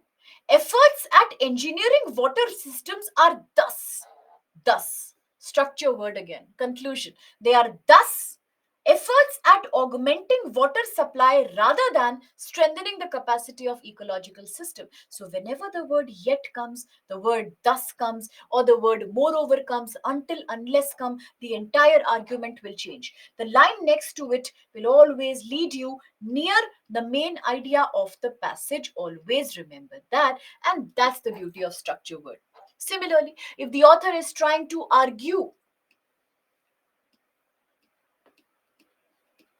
then the word however is very important. Similarly, until unless. People think that until and unless are same. They are not the same. There is a mild difference. Both these words are conditions. Both of them. They are conditions. But there is a difference. Whenever the condition is associated with time, it becomes until. And whenever the condition is timeless, it becomes unless. For example, until 10 o'clock, I need you to return my money. I waited for you until 11 a.m. and then I left for office. There is a time involved. Until my mother comes back, I will not go to office. I will not leave home. All this is time related. But if there is a condition without time, it becomes unless. Unless you work hard, you will not succeed. Unless you focus, you will not understand. Unless the rain comes, the crops will keep drying. Okay. So all these will be structure words. Now you can naturally have this very valid doubt in your mind that do I have to by heart learn and remember all these structure words? No. I am not asking you to cram or to learn all these words. But what I do ask you, what I do request you to do is that at least read this list. It's not a lot, it's just a very few words here. I just want you to read them from one to the end at least 3 times. Not now, whenever you have time. Thus, therefore, hence, but, since, however, moreover, until, unless. When you do this reading randomly 3 times, anytime, that's enough. Next time, whenever you will see the passage, automatically with practice, you will start finding them. That's the beauty of subconscious mind. You can depend on that. But at least read it 3 times. So from now onwards, the strategy will be slightly changed. Whenever we see a PYQ passage, we will not only focus on rule number 1 and 2 in the options, we will also, while reading the passage, now remember this is very important. Option number 1 and 2, while looking at the option, while looking at the options, rule number 1 and 2. While looking at the passage, while reading the passage, rules number 3 and 4 will be utilized. In the passage, wherever you will find the word that, you will mark the next line, it will be important. Similarly, in the passage, wherever you find a structure word, thus, therefore, hence, but, yet, since, for, however, moreover, until, unless. Whenever you find these structure words, you will please highlight or mark the next line. It will help you reach the answer. Any doubts? If yes, I shall repeat. That will come later. No doubts? Let's proceed with PYQs and practice all the 4 rules together. So now you have to use all the rules. You have to be slightly mindful of that. Okay. Now, many times students forget the rules. If you remember 3, 4, you forget 1, 2. If you remember 2, you forget second. Initially, it will happen. Initially, your speed will also be slow. Initially, you will be like too many things together. It's natural. I'm telling you, it's natural. But after a couple of passages, things will change magically. Not only will you automatically use all the 4 rules together, excellent way, but you will also start getting a hang of these passages, but that needs practice. So no more break right now. Break will happen exactly after 2 hours. I'm trying to sound very professional. 4:40 we'll take the break. We still have 20 minutes. Guys, please focus. There are no other structure words required. These are enough. Should we proceed now with the PYQs? If all the 4 rules are clear. Or am I sounding like a dictator? No more break. It's okay. Immediately you will not remember rule number 4. How you will remember? Just now only you saw. How can you remember? Nobody can remember. It's impossible. Don't be in a hurry. You just read these 2, 3 times. You will get a hang of them. Okay? Don't take stress. Stress comes in, alertness and dedication goes up. No stress. No need. Half rule will come later. Whenever in a passage you find words like these, thus, therefore, hence, but, since, yet, moreover, until, unless, however. Stop for a second. Underline the next line, the line that comes after these words. I showed you the examples right now. Yet I do not want to discard. Yet it is seen divorced from them. Underline the next line. It will help you reach the main idea. It will help you reach the answer. Shall we proceed now? Okay, let's proceed. Let's proceed, see some more PYQs. But please now, the onus is on you. Please take up all the four rules as your personal responsibility. I'll keep reminding you here and there. Whenever you miss these words, that's okay. That's even better. If in the same line you find both rule number 3 and 4, it's even better. That line is very powerful then. It will definitely help you get the answer. It can happen. It's highly likely. Sometimes in certain sentences, you will find all the words together. That is also coming. Until is also coming. Hence is also coming. It's even better. It's a very powerful line, it means. Why is this activity being done? Have you ever thought of that? Why do we talk about rules number 3 and 4? Do you know why do I always tell you to use these rules? Three, four, and half, which is still a mystery. Why do I do? The reason is in the beginning itself, if you remember, I don't know whether you remember, but I remember. I clearly said that nobody needs to read one passage again and again. Don't make this mistake. You have to read one passage thoroughly, like a meditation, only once from first word to the last. Now, if after reading this passage thoroughly from first word to the last, you still think you want to go back to something, you want to refer to something, you will not waste your time in reading the whole passage again. You will only consult the passage in two situations. One, wherever the rule number 3 is there. Next, wherever the rule number 4 is there. You will only revise the lines after rule number 3, that, and after rule number 4, structure words. You will never read the passage again and waste your time. Now you understand the logic behind these rules? Because the most important crux of the passage will always be located in rule number 3 and 4 only. You can do that. Absolutely. I give you that flexibility 100%. 100%. If you want to club them and use them together, feel free. You have to do that. Feel free. No issues from my side. My intention behind giving you these rules is that if I tell you that, my dear, please only read the passage once, and if you want to, if you are forgetting something, only focus on the important parts. The next question will be, what will be the important parts?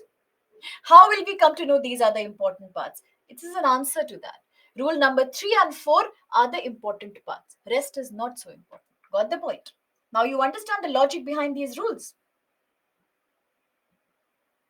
Anybody else? Any clarifications?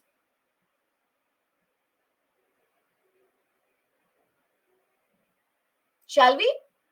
Should we? Could we? We will. Four and a half. Four, I have told you. Half is still a mystery. Passage 2018 PYQ UPSC CSAT Prelims. Kindly read the passage, use all the rules together, take your time.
Can we proceed with the options now?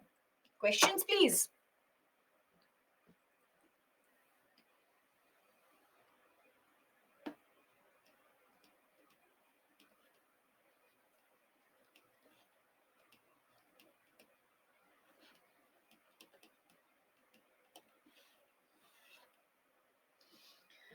While we were studying the IBQ, inference based question, we said that what does the passage suggest and what does the author agree to? Which means what is the author's view? Again, that becomes an IBQ, inference based question.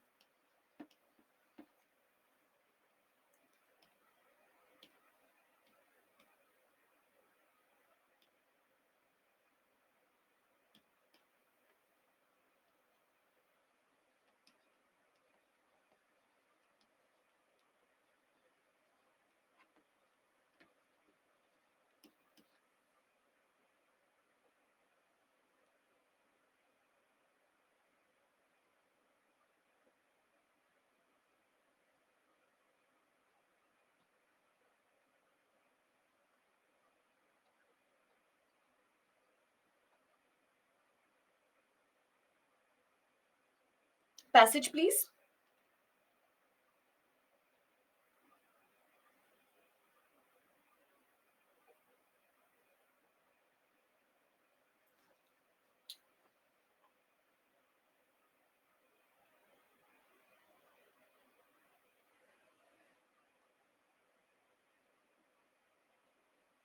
Options.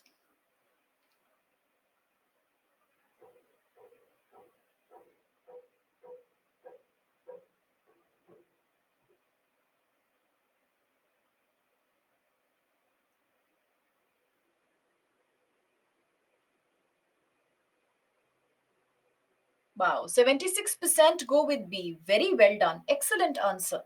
15% are going with C. Very, very few. 6% D and like 3% A. Now, there's also a very good news that 6% have gone with A because everybody is using the rule number one. That's very good to see. So, rule number one only is an extreme word and hence it's wrong. Let's talk about C first. C.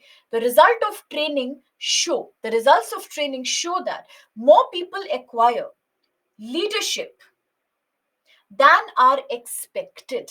More people are actually acquiring. Acquiring means they are learning later on. Leadership than are expected. Is this written anywhere in the passage that the result of the training are showing that more people acquire as expected? No. The result of the training are only showing one thing, that whenever a soldier is experiencing a challenge, when he or she faces the alternative, the choice of going right or left, immediately they have to take a decision because there is no time to waste in discussing.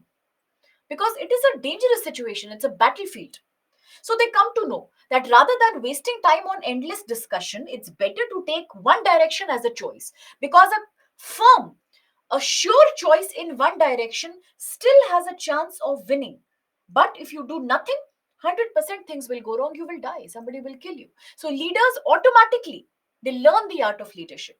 The passage is not saying that more people acquire than are expected. This expectation is not coming in the picture at all. Rule number two, it's invalid. D.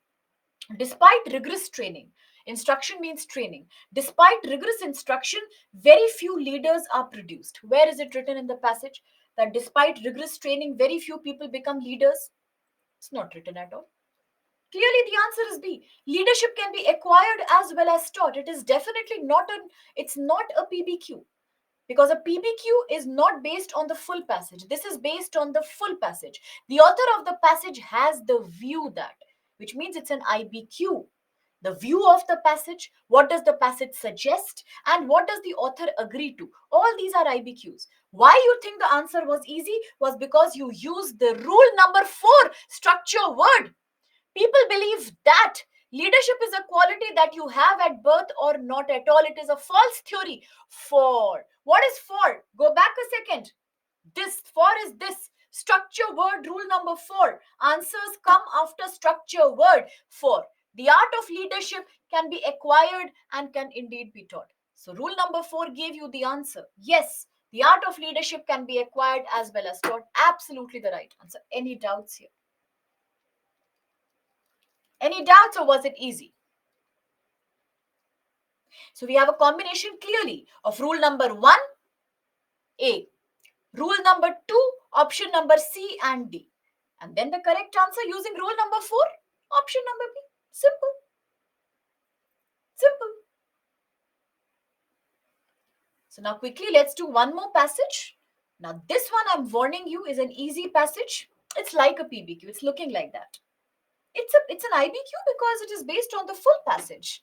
It is using the word, sorry for interruption. It's using the word view, author's view. What does the author suggest? What is the author's view?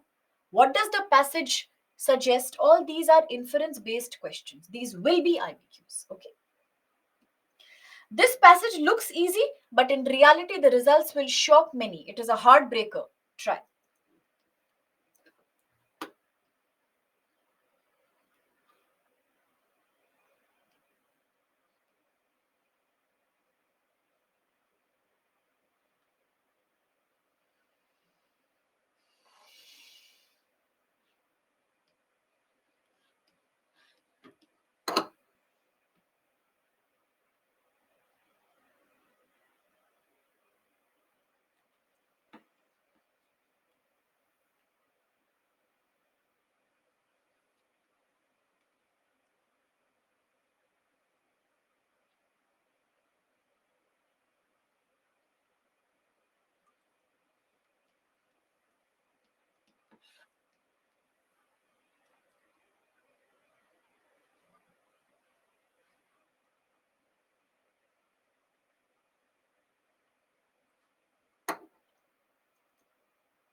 Very good. It's an IBQ. Excellent. The passage seems to argue or suggest. Yes, it's an IBQ. Wonderful.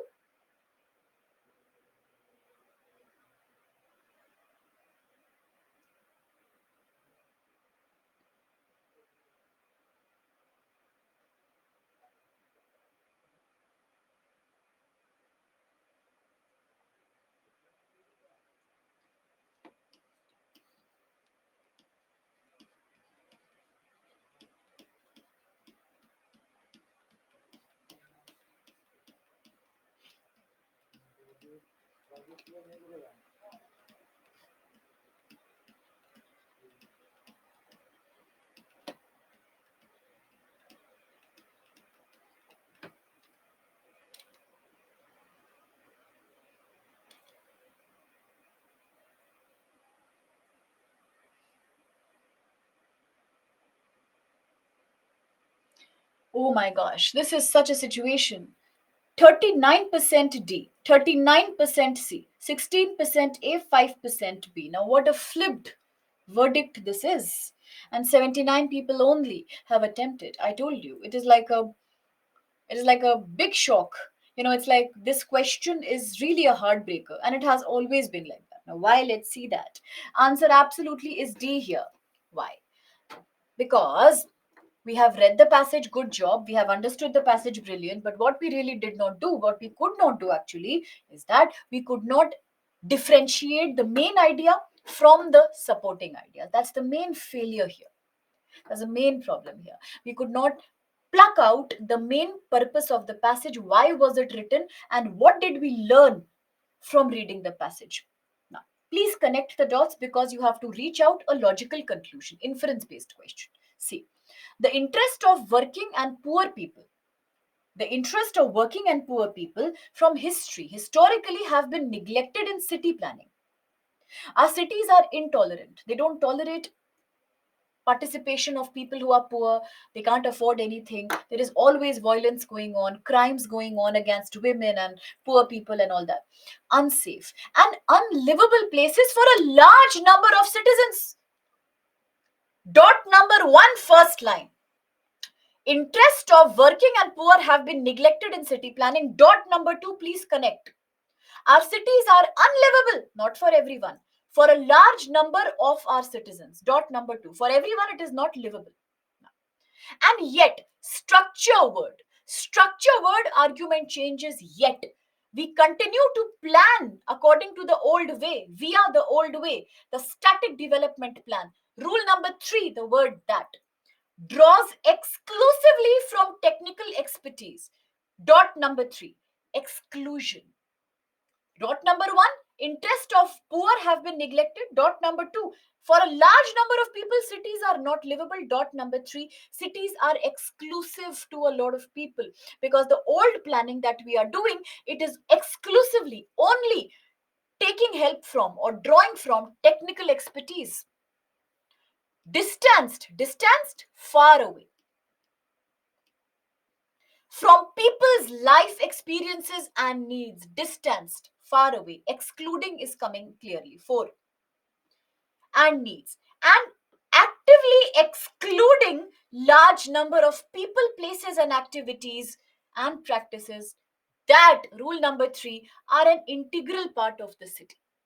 Please connect the 6 dots together. Dot number 1, poor and working people are neglected in our city planning. Dot number 2, our cities are not livable for large number of citizens. Dot number 3, we are doing exclusive planning where we only exclusively depend on technicality expertise, which is distanced from the lives of people.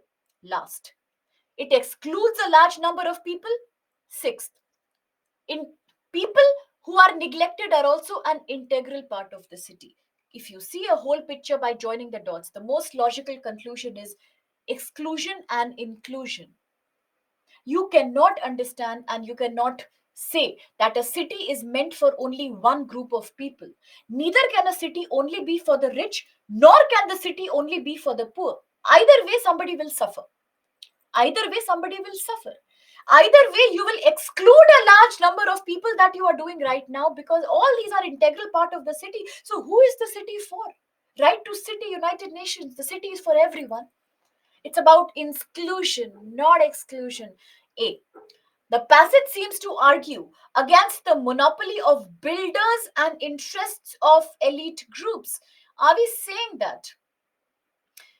Is it written in the passage that we are trying to argue against the monopoly or the rule or the domination of builder and the rich, the elite, the powerful?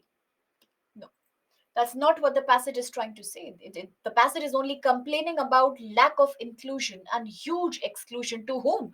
To a large number of people who are actually the integral part of the city. They are also humans and citizens, after all. Our cities are intolerant and unlivable. We are planning in a static way. We are neglecting a particular segment of society and we are not including everyone's experiences here.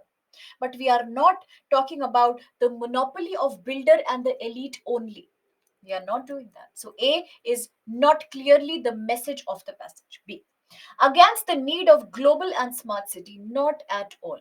The passage is complaining that we are only borrowing, exclusively drawing from technical expertise. But it is not saying that you should not take ideas like smart city planning, smart city mission, or global city. That's not what it means.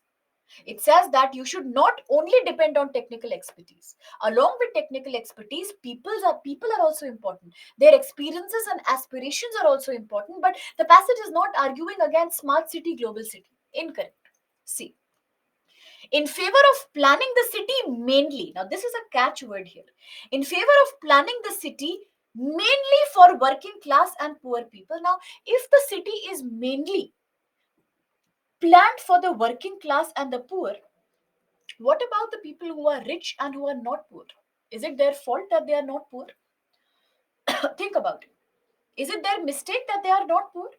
The first line says interest of working and poor have been historically neglected. Later it says cities are unlivable for a large number of citizens. So not only poor and working class, for a large number of citizens. These could be any. Still we are planning the old way. And we are only focusing upon technicalities. We are remote. We are completely cut off from people's lives, experiences, and needs. everybody's needs and actively excluding a large number of people, places, activities, and practices that are an integral part of the city. The last line says it all. We have to include places, people, activity, practices that are an integral part of the city. All customs, all traditions, all institutions, every human being should be a part of the city, not only the working and the poor. So you can't say that you should plan cities mainly for these people. Yes, they are integral. City should also fulfill their aspirations, but a city cannot mainly be planned for the poor. It is not like being rich is a crime.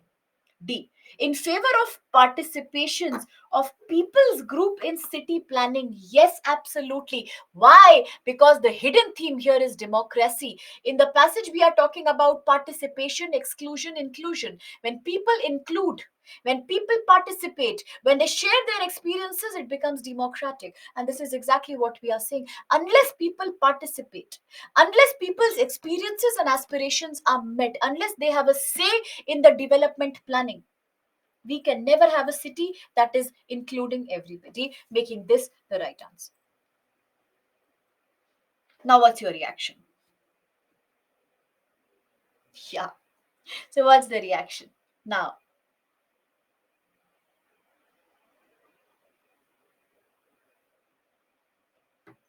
anybody? What's the reaction? Funny, sad, upset, happy, tricky, shocked, upset, depressed. What happened? It's okay. It's all right. It's okay. It's okay. Why this sudden curfew happens after every wrong answer? Why are we becoming so upset, and why are we so sensitive in doing something professional that small mistake makes us feel so low? It is a wrong attitude. You have every right to make a mistake because you are taking a class. You are not doing UPSC mains exam. Okay, you have no right, I mean, rather, you have no need to feel upset and disheartened, because every mistake in the lecture pays you dividends in the final exam, because these are the words and these are the mistakes that you grow on. All right, so no need to be upset. I don't want you to be sad or disheartened. I want you to enjoy all my lectures as if it's an intellectual party going on, please. And that's very important. Let it go to hell. You be happy, and you please pat your back for every new thing that you learn. You're doing very well. You're doing very well. So don't be upset. Everything is very good right now. Okay. Yeah. When the interest of the poor gets neglected, we know that elite somewhere is taking the best, you know, enjoying the best of facilities. But at the same time, the passage is constantly resonating. They're talking about number of citizens, people's lives, places, activities, practices. All these are integral part of the city. We are excluding a large number of people, so definitely the working and the poor are neglected, but there are so many others also who get neglected at the same time. So the main thing is that inclusion is the theme, you know. So everybody has a right to participate. That's the new development plan that should be created. And this one is very static, you know.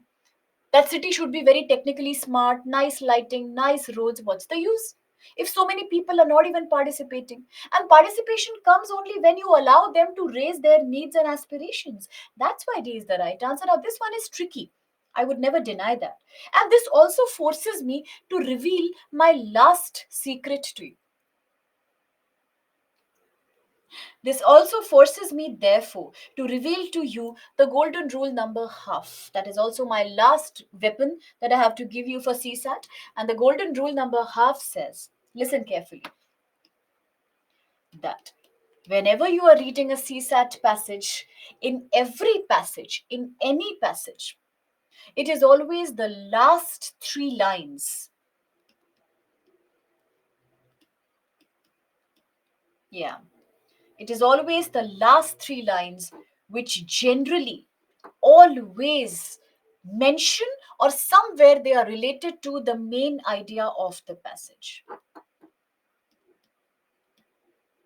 because they always conclude, because they always conclude the most important, argument of the passage. They are very conclusive in nature. And that's the reason why, if you always focus upon the last three lines more than the other parts of the passage, you will always realize that it will take you to the main idea. So that we cannot say.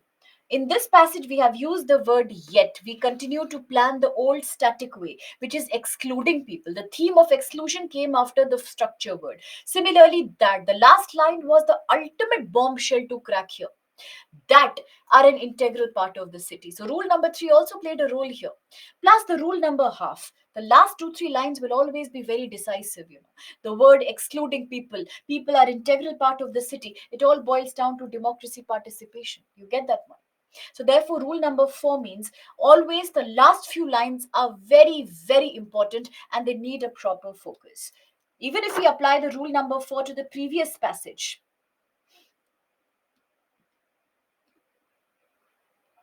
any passage,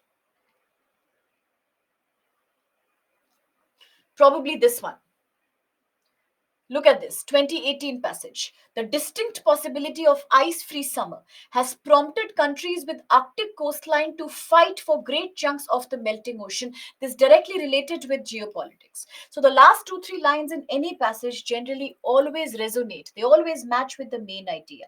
How to implement rule number 4 while reading the passage? Always focus upon the last 2 3 lines. For example, in this passage, you could have started from that to the end. That's all. Okay. It's half because its applicability and the success rate is only 55 to 60%. So I will not give it the respect of a complete rule. I only give it the respect of half rule. Because if its success rate was 100%, it becomes a proper rule. Anything above 60 65 is valid. But here we will see that 55%, 56% of the passages, if you use the half rule, definitely it is successful. But I wouldn't say that in all the passages it will give you wonder results. No. Generally, the best rules are one, more than that, two, three, and four. Two, three, and four are like very important. The lesser important ones could be one, because if it's not there, you can't help it, and four. If it's there, it does work. Like in this passage, it is working wonders. In the geopolitical one, it is working wonders. In many passages, it will work for you. But say 55 to 56%, like 100% applicability is not there. What to do? You don't need a break? What about those who need? No, you can't eliminate anything. In rule number 4, it will only help you associate with the right answer. It will lead you to the correct option. Most people need a break. They are saying we are tired and I'm sleepy and I don't need a break. I need a break. I'm sleepy. I'm active. It's a mixed decision. So I think let's middle path again. Now, for this, I'm not doing a poll, okay? They will say what kind of a person she is. That we can do. Now, this is a brilliant idea. Let's take a slightly longer break and I'll give you a practice question. Try to solve the question and come back and we'll discuss. That's wonderful. So, here is 2017 passage I'm presenting to you. You take this question and you come back at 5:10. Come back at 5:10. Take a 20 minutes break. Do this question in the break. When we come back, we'll discuss it and let's see how much successfully you could do it without any involvement from my side. Is that fine? Or you'll come at 6. Just look at you. And we'd better come on Saturday. Yeah.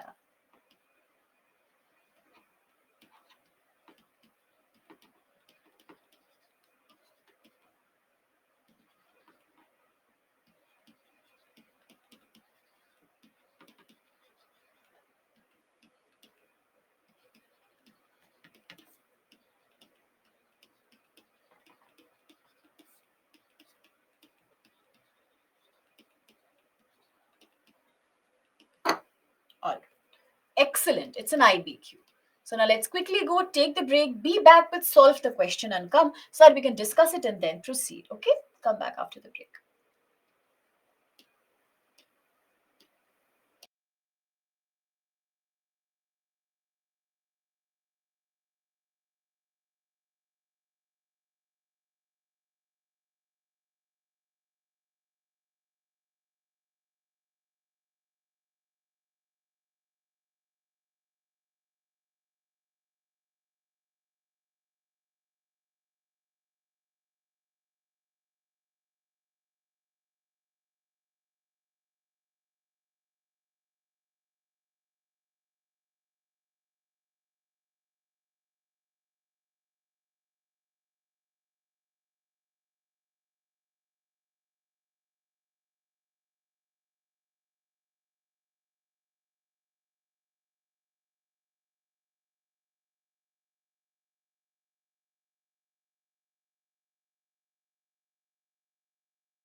A very warm welcome, huge welcome once again on the other side of the break.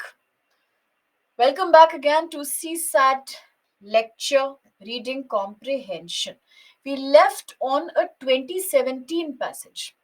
Now, we were required to read the passage. I'm sure you have.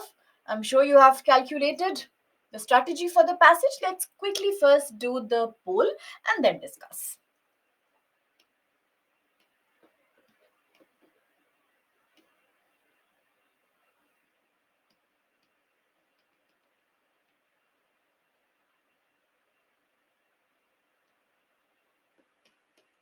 All right, let's take the poll, please.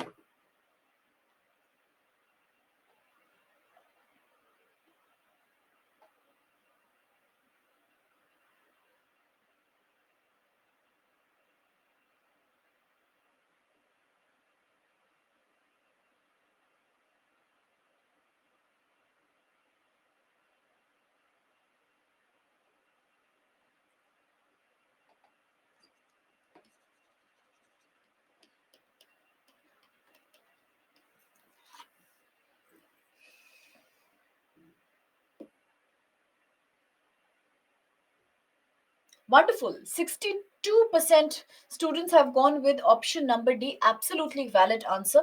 And very few people also ended up attempting this one. Not many people have done the question. 21% A. I know the confusion. The reason we'll just clarify. 2% B, very, very good. And 14% C, all right. So now, absolutely D was the right answer. Why was it the right answer? Because let's use all the rules together. Let's come back to the passage first. But in the very beginning, let's eliminate option number B because only is an extreme word, which means according to golden rule number one, it cannot be true. Yeah. Now, in a free country, the man who reaches the position of a leader is usually one of outstanding character and ability. Moreover is a structure word, which means the next line is important. It is usually possible to foresee that rule number 3, that he will reach such a position since structure word again. Early in life, one can see his qualities of character. One more rule number 4, and last rule number half, the last two and a half, 3 lines, critically important. Now, why so many people have said that the answer is A is because they are confused in the second line. Moreover is a structure word. Now look at the next line. Moreover, it is usually possible to foresee that he will reach such a position since early in life one can see his qualities of character. Now, words like he, his, they are pronouns. We use them when we talk about somebody else. They are second person pronouns, not first person. We are not saying, a leader is not saying, I will become the leader when I grow up. Option number A says a leader foresees his future position. The passage is not saying that a leader will say that I will tomorrow become a leader. A leader is not foreseeing his position, it is other people who, on the basis of his qualities of character, are able to predict. They have an idea, they have a small indication, intuition that he will reach such a position since early in life his qualities of character are visible. So look at this, he, his. We cannot see that a leader will say, no, no, no, no, I am the best, I'll become a leader. People are saying that he might become a leader because his characteristics are good. So one is out of the scope of the passage. No leader is saying that I will become a leader. It's not like that. The passage says, moreover, it is possible to foresee that he will reach such a position since his qualities of character are visible. Got it? It's wrong. Second, rule number 1 wrong. See, a leader must see that his country is free from despair. Now, the duties of a leader, the responsibilities of a leader are not mentioned in the passage at all. It is completely out of the scope of the passage. Hence, we can successfully use rule number 2 here. A leader's Duties or his responsibilities are not mentioned in the passage. Now, the last rule, four four rule, yes, but, and the last rule, half rule, last three lines. But this is not always true in the case of a dictator. He or she cannot predict. Nobody can predict that he will become a dictator. Why? Because often, many times, he reaches his position through chance, coincidence. Very often through the unhappy state of his country. The last line matches the right option. What do you mean by unhappy state? When somebody is unhappy, that person is in a despair. Despair means sadness, problem, despair, gloom, unfortunate circumstances. Exactly matching with the last lines of the passage is the last word. Despair in a country sometimes leads to dictatorship. Similarly, a dictator often reaches his position through by chance, very often through the unhappy state of his country. Match the following. Fourth, the last rule, half rule, has also worked very well here, making D the right answer. Now, any confusions, problems, issues, let me know. Anybody? Confusions, problems, doubts? It was not a very tough passage, frankly, but yes, it was a game of words. Only if we had read the words carefully, there was no problem. See, it is a IBQ, but still the answer is easily available only if you use the rules logically. The rule number half also led you to the answer. The last line clearly said, a leader sometimes through chance becomes a leader, a dictator. Why? Because of unhappy state of his country, despair.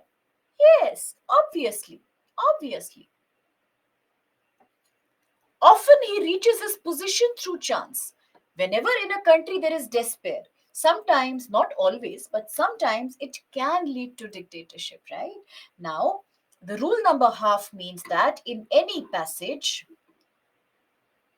the last three lines are very important. The last 2.5 to 3 lines will help you reach the correct answer, or they will help you correct the main idea of the passage. It is very important to identify between a PBQ, TBQ, IBQ. The clear reason is that if it's a PBQ, you know that the answer will be directly located in the passage. There is no confusion.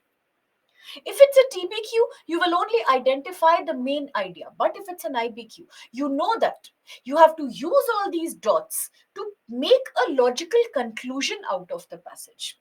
That's why it's very important. Okay, that's wonderful to know. That's wonderful.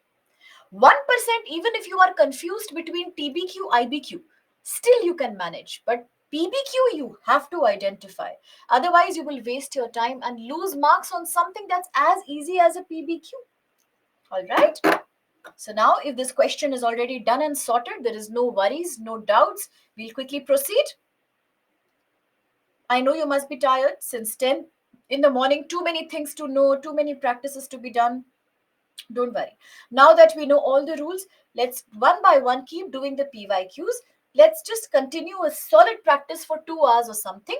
We'll try to end by 7, 7:10. We'll not drag it up till late. We'll try to do sufficient practice, end it, and then you will revise all this. And the 23rd Saturday, when we meet for our last class, we will do even more rigorous practice where I will not even help you. Okay? A PBQ is always based only on some line from the passage, some fact from the passage. A PBQ is not based on the complete passage. The answer to a PBQ is directly available from the passage. You can see it clearly. But in the case of an IBQ, it is not based on the complete passage. No.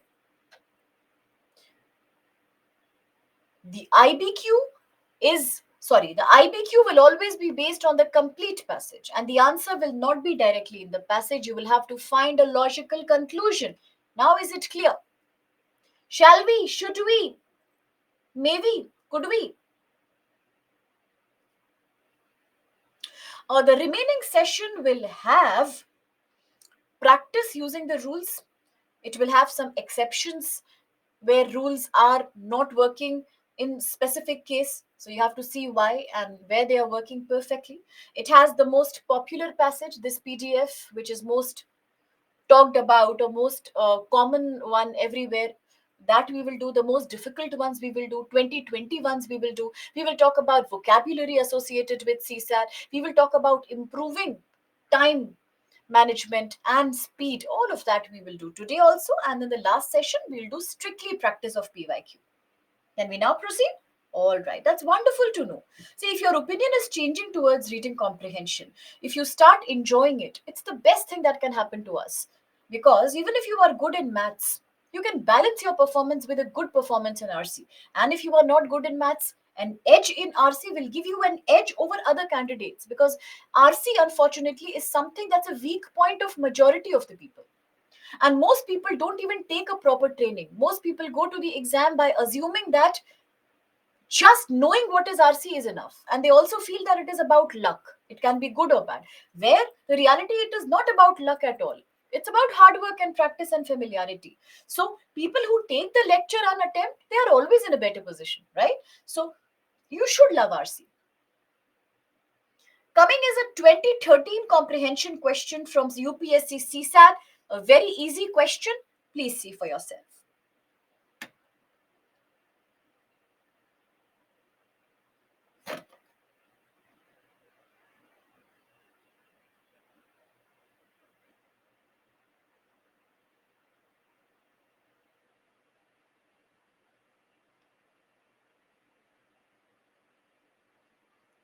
Excellent.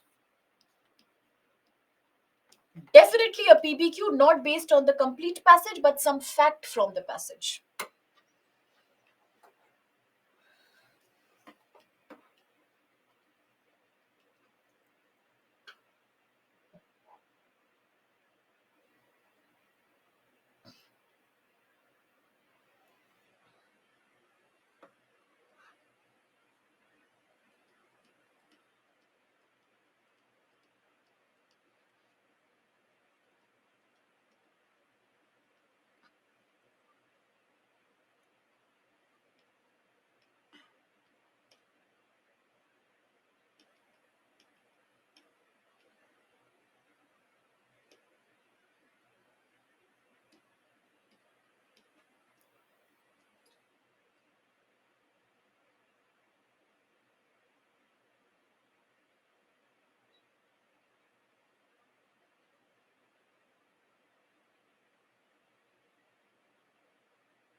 59% A. Very well done. Excellent.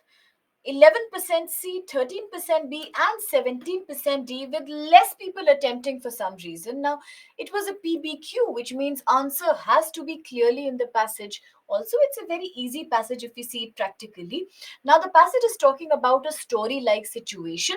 There is a fat, chubby old lady who's walking with a basket in the middle of the road. Now, how can somebody walk in the middle of the street? This Petrograd is a place in Russia. Now, obviously, if she's walking in the middle of the road, it's causing a huge confusion in the traffic, and it's a danger. A peril is a danger to her own life. Now, somebody told her that rule number 3, important. The pavement or the footpath is a place for foot passengers, structure word. But she replied, I am going to walk where I like. We have liberty now. We are a free country. It did not occur to her. The lady did not realize that If liberty means that a foot passenger has a right, entitlement to walk in the middle of the road, then even the taxi driver has a right to drive on the footpath. Now, what is the end of such a freedom? That the end of such a liberty will be universal chaos. Chaos means mayhem, confusion. A very good word for chaos and confusion is pandemonium, right? So then, last half rule, half line, everything will come in everybody's way because everyone is traveling everywhere and nobody will reach anywhere, nobody will get anywhere. Individual liberty will become a social anarchy. Individual liberty, individual freedom will become a social lawlessness, it will become a social crime, right? So now, when the lady was told that she should walk on the footpath, why was she told? A, was she a pedestrian? A pedestrian is somebody who walks on foot, a foot passenger. Absolutely, that's why she was told. She was told that it's a dangerous thing that she's doing. She was told that pavement was the place for foot passenger. She was a foot passenger. That's why she was asked to do that. Okay. B, she was carrying a basket. Obviously, not because of that. She was fat. No, that's not the reason. And she was old. No, that's not the reason either. As per the passage, because she was a foot passenger, she was requested to walk on the footpath. There's nothing wrong in that. It's the lady who misinterpreted the thing. And she took misunderstanding of freedom, right? So, very easily, A will be the right answer. Definitely. If you want to work on vocabulary, definitely we can talk about it. 100% we'll talk about it. Don't worry.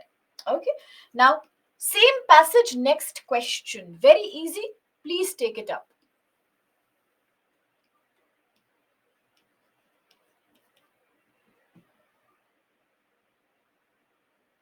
Beautiful. Passage based question. Excellent.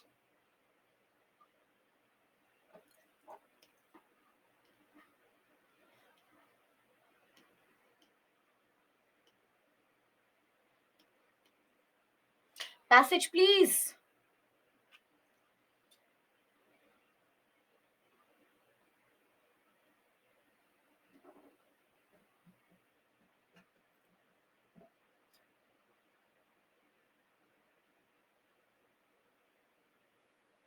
No problem. You can write it here. Good.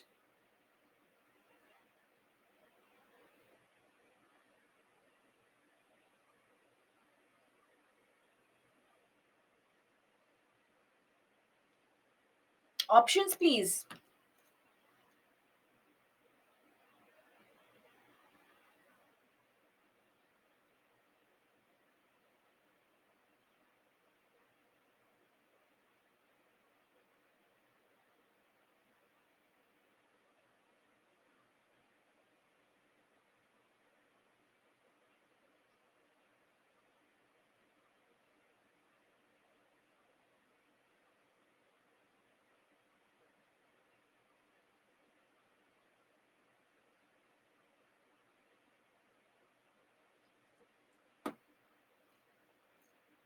Same question. No, this is the other question.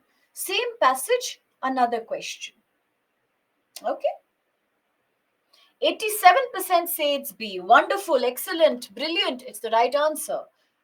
0% say it's C. Very good. 3% A, again brilliant. And 10% only say D. And a lot of people have attempted, so that's very good to know. Now, she was not confused. So D is not the right answer. She was definitely not confused. Why she was not confused? Because she's a very smart lady. She says that I am going to walk where I like. We have got liberty now. We are a free country. I will do what I want to do. So there is no point of confusion here. She's very, very smart and she's only trying to misinterpret the concept of liberty. She's not confused. If she was confused, she would have said, oh, sorry, fine. I did not know. Now I will go on the pavement. But she did not listen to that. When it was told to her that pavement or footpath is the place for foot passengers, she replied very shrewdly by saying that no, we have liberty, I will do what I want to do. So therefore there's no confusion. Obviously C is wrong, that she did not like walking there. We don't know from the passage. A, she was not afraid of being killed. Now that is not something we can presume. It is not written in the passage. So rule number 2, it doesn't exist. Nowhere are we told about the lady's character, that she was a terrorist, or whether she was a fearless woman, she was a brave woman, she was a khatro ke khiladi type of person. All that we don't know. It's not there in the passage. So we'd better not assume anything. And the reality is that she felt that she is entitled to do whatever she liked. Clearly, the passage says that. The lady felt that if liberty entitled the foot passenger to walk on the middle of the road. So she says, I will do what I want. Absolutely B is the valid answer, correct answer. Is that clear? Any other doubts with this question? So now let's quickly proceed with another question. And this is slightly tricky. This is slightly difficult, but this is real CSAT for you. So all the best, CSAT 2018. Do your best. We'll see what happens.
Can you proceed with the options if everybody else is also done?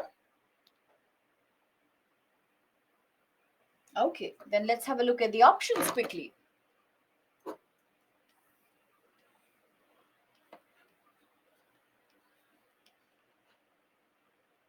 Excellent.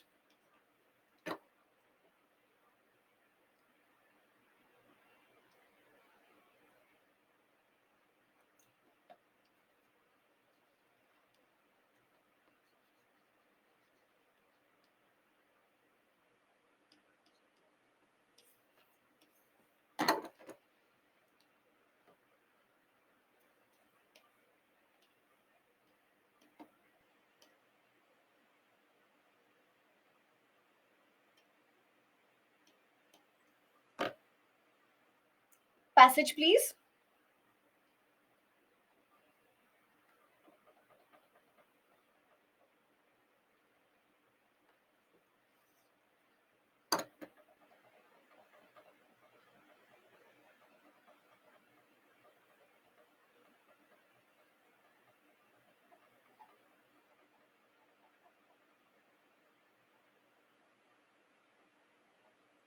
Options.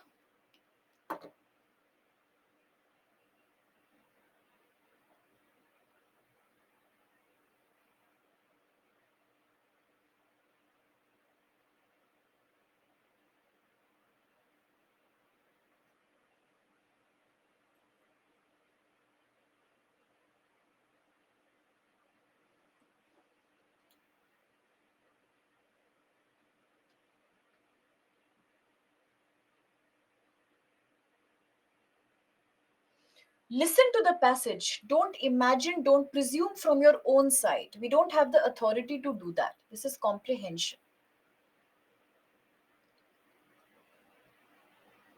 Oh, so well done. 61% have gone with D. Absolutely the right answer. So well done. Now, unfortunately, 25% here have gone with B. 11% A. Nearly 3% C. Again, that's a very good sign. Now, clearly, C, only 3% have chosen for a very valid reason, because it is completely out of the scope of the passage. It is not talking about The passage is not even remotely talking about import export of natural gas. It is not in the ambit, it's not in the context of the passage, so rule it out. Correct. Let's look at one now. Rural people. Now, what's the most logical conclusion that you can draw from the passage? But I also told you, my dear, that in CSAT there is no answer that is right and there is no answer that is wrong. We have to find out the most crucial and logical inference from the passage, while all of these might be correct. But you have to select the one that's the most logical and critical inference or conclusion. A. Rural people, villagers, are giving up. What do you mean by giving up? It's a phrasal verb. Giving up means stop using something. Rural, abandoning, ab, completely abjuring. Rural people are stopping to use polluting solid fuels due to their increasing awareness of health dangers, hazards. Does the passage say that rural people are becoming aware of health dangers? Kindly show me anyone. Enlighten the poor soul. Enlighten me. Show me the path towards intellectual nirvana. Anybody? Where are we saying rural people are getting awareness? Where are we saying rural people are getting awareness? Anybody? They're not saying. Rule number 2, there was no reason to presume this was the answer. Coming to B now. What's wrong with B? Okay, good. At least I was pointed out. Recognize to cause major health. Very good. Let's see where it is written. Cooking with biomass and coal in India is now recognized, it is now identified to cause major health problems with women and children in poor population facing the greatest risk. All this line is telling us is that today in India we acknowledge who is realizing, who is recognizing. Generally, the government, the think tank, the policy makers, the NGOs, the educated people, the aware people. Is it telling us that rural people are getting aware of the increasing health dangers? No. No. Firstly, there is no rural here. There is no rural. And secondly, it is not that people themselves are getting aware about the danger and the health hazards. It's not writing like that. It is saying exactly, it is saying that in India, it is now getting understood that the major cause of health problem is the use of biomass and coal, specifically among the poor households. There is no rural, there is no awareness about your own health problem. So it's not true. B. Subsidizing. Now, when you subsidize something, the government is giving you a subsidy on it, which means government is giving you a minimum support price on something. The government gives you a fixed rate to and takes something from you, purchases from you. It gives you some cost benefit. Subsidizing the use of clean cooking fuel will solve the problem of India's indoor air pollution. Now, I just want to know that, although it makes a lot of sense, but does the passage talk about subsidy? Does the passage talk about fees, minimum support price, any kind of cost benefit, any kind of financial aspect? In fact, the passage has not mentioned any financial aspect of cooking gas at all. So we cannot assume the word subsidy on our own. It is not even discussed in the passage remotely, let alone directly, not even indirectly. So once again, rule number 2 applies. 3, ridiculous. Let's see why D is so logical. Let's break it down for us. Now, rule number 4. Sorry. Option number 4 or D says access to cooking gas. When you have a reach, when you have an access to clean cooking gas, like LPG for example, it can reduce premature deaths, early deaths in the poor households. Perfect. That's exactly the most logical and the most intelligent conclusion that we can make by connecting the dots. Why? Cooking with solid fuel is the biggest reason behind premature death among the poor. Second, not only inside, outside the house also people die because of polluting cooking fuel. Third, although people who are using clean gas are suddenly increasing, but still, even today, people who are using the solid polluting fuel as static. They are not changing. About 70 crore people from the last 30 years are still, unfortunately, using coal and biomass, which means there is neither any awareness nor any access. If there was any access, then 70 crore people from the last 30 years would not have been fixated. They would not have been forced to use something that is as polluting as the solid fuel, which contributes maximum amount of immature deaths in the country, premature deaths in the country. Is that clear? Premature deaths each year, right? So therefore, absolutely D is the most logical conclusion that we can make, that yes, there is a premature death. Yes, it is happening to the poor people.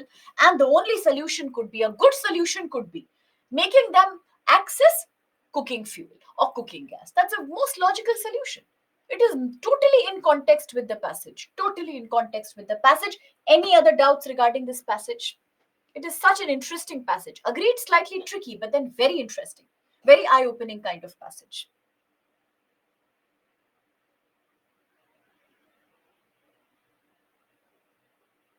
Okay. Now comes a passage from 2016. Look at the catch here. The passage is very easy, but majority people do it wrong. The passage is very easy, but the answer is always wrong. Majority is 100% wrong. Try. Okay, I'll come back to that after this.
Options, please.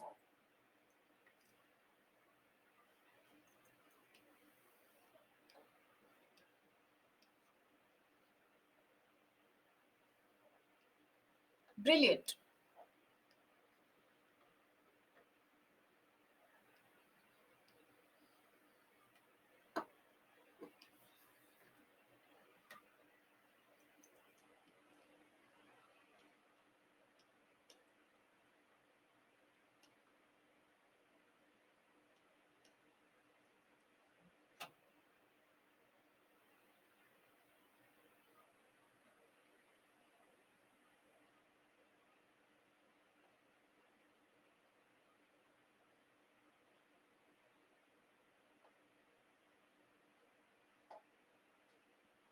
Passage, please.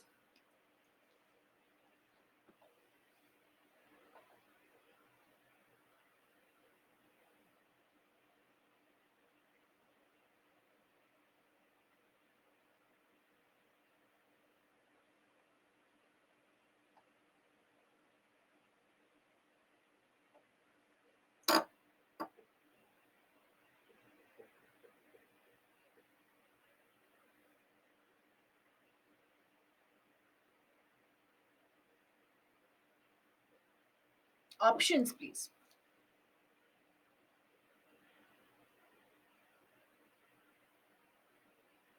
Think.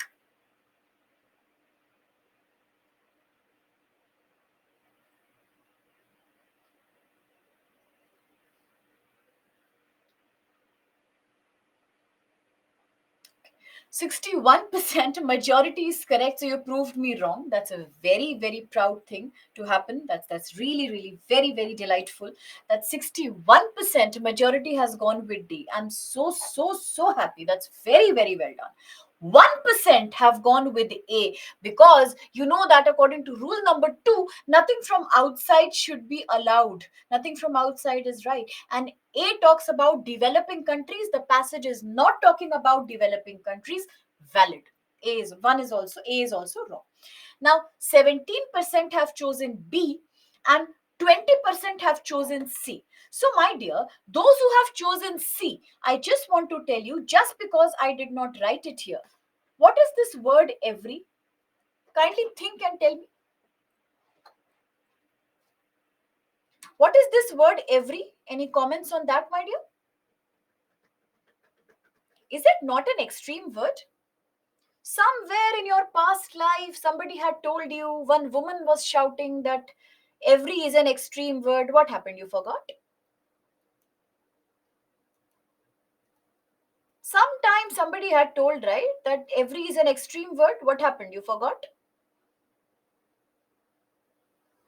So that's why so many, otherwise, this would have been 81% D, and that would be so lovely. So this was just a very, very careless error that we have made.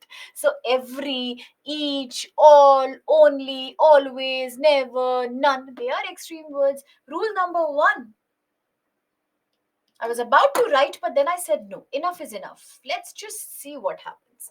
So therefore, C is wrong, A is wrong.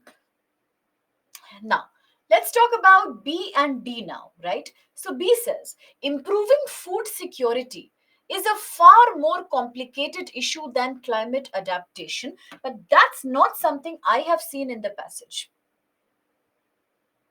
For instance, a comprehensive strategy that, rule number 3, seeks to improve food security in the context of climate change, which means that we need to make sure that climate adaptation, what is climate adaptation? How we are responding to global warming and how we are responding to climate changes. Okay. Now, when we respond to climate change, we have to adapt accordingly. It will become ineffective if we don't use it, climate adaptation, into all development areas, such as talking about food security. It should be adapted in the context of climate change. If food security is not implemented in relationship, in context of, in connection with, in attachment with climate change, then it will not be successful. That's what it is saying. We are not comparing that food security is more complicated than climate change. Where are we saying that? Show me. Enlighten my path. Enlighten my path. Show me. Give me some intellectual nirvana, please. Please. Come on. It's my right, human right. I want to see. Where is it written that food security is more complicated than climate change? Where is it? Where is it? All my brave hearts who have selected that option. It's not there. If it's not there, it's rule number 2. It's not in the context of the passage, then how is it correct? So now we come back to D. Climate adaptation. What is climate adaptation? I just told you. When you adapt to climate change. And how do you do that? Solar energy, rainwater harvesting, right? All of that is climate adaptation. How you adapt to climate change, going back to millets rather than wheat and rice and green revolution crops. All that is climate change and adaptation. So, climate adaptation, learning to change according to changing climatic conditions, should be examined. It should be analyzed in tandem. Now, tandem is a word which means along with something, side by side, simultaneously. It should be examined in tandem with other economic development options. Oh my god, it is an IBQ. It is looking like a PBQ. Look at this line. Climate change should be examined in tandem with other economic development options. Look here. Look here. What does it say? Climate adaptation will become ineffective if policies are not designed in the context of other development concerns. For example, a strategy that seeks to improve food security in the context of climate change. Now, let's come back to the last line, rule number half, that always takes you to the right answer. Look at the last line. Some of these measures have to do with climate change and others with economic development. What will you say now? Some of these have to do with climate change, others have to do with economic development. Match the following. Climate adaptation should be examined in tandem with other economic development options, making D the right answer. Any issue? Any problem now? Yes, yes, yes. Absolutely. Extreme word can come anywhere. It can come at the beginning of the statement, it can option, it can come at the last of the option, it can come in between the option. Anywhere it can come. Anywhere it can come. All you have to see is whether extreme word is there or not. If it's there, eliminate. If it's not there, keep it. Okay, let's connect the dots.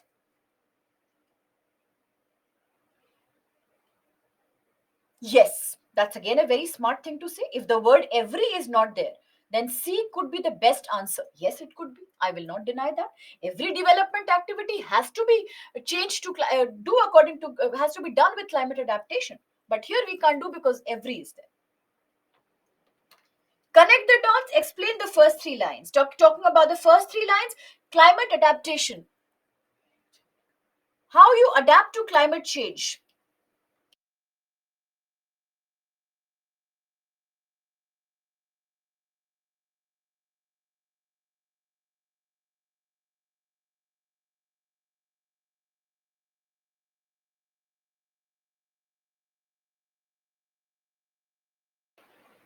Apologies, technical glitch. Okay, coming back. Climate adaptation. How to adapt to climate change. It will become ineffective. It will become useless if you are not making policies which connect climate adaptation to other development activities. For example, you want to make a building, please make it. But make sure you are not cutting so many forests because of that. Right? For example, you want to grow agriculture, you want to do cropping, please try drip irrigation. Try all of that, fertigation. Try to not contaminate the groundwater. You have to learn how to adapt to climate and then only do other development activities. And now connecting the dots. One, climate adaptation will become useless if it is not seen in the context of, in tandem with other development activities. Second, and as an example, food security should also be seen in the context of climate change. Last, half rule. Some measures are about climate change, others are about economic development. Is that sorted now? Why D will be the valid answer? And then D is the right answer. Now, having said this, we quickly come to the passage of 2016. Now, 2016 passages have a very big speciality in them, and the biggest speciality that they have is that 2016 passages are easy, but somehow it is very difficult to find the answer. Your brain spins completely. Half rule means the last three lines will lead you to the answer. Focus on them very carefully, my dear. Here is 2016 for you. Please read, enjoy, and solve.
Options, please. Now, stop, stop, stop, stop, stop. Please, everyone, just stop, stop. This is the first time we are going to look at a question where you are given statements 1, 2, 3, and then you have to select the right statements. Now, remember, always by heart, please remember that if a question is giving you certain statements like 1, 2, 3, and then you will choose which are wrong and which are right, this pattern will always be called an IBQ. Even if it is easy or it is tough, it doesn't matter. Remember, any question that is coming in this format, statements are given and then you are choosing, will always be an IBQ. Please continue.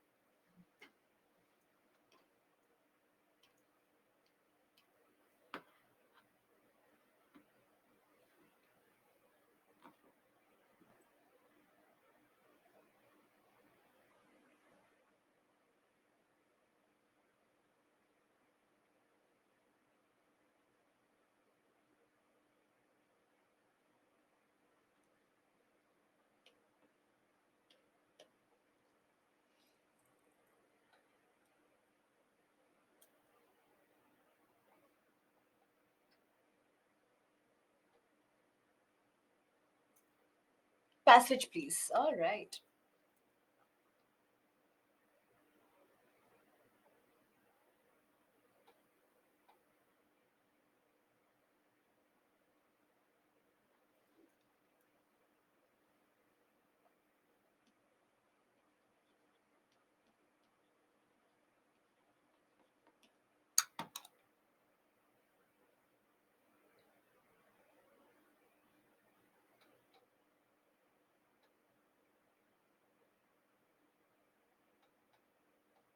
Options.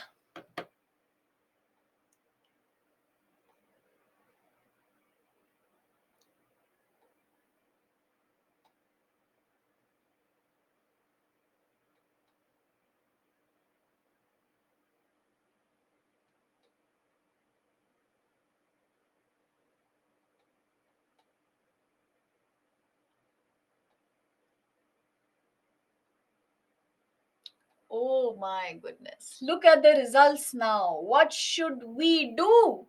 Majority. I told you 2016 it always happens. Passages are easy, but still majority is hardly ever correct. Last time you surprised me. This time, see, same thing. 50% majority has gone with C. That's not right. 5% D. 39% A, that is right. And 5% B, all right. So for those who went with B and D, those who went with B and D, those who went with B and D, my dear, what happened? What is this? What is this? Kindly enlighten me. What is this? Human beings can be duty bound only if they believe in God.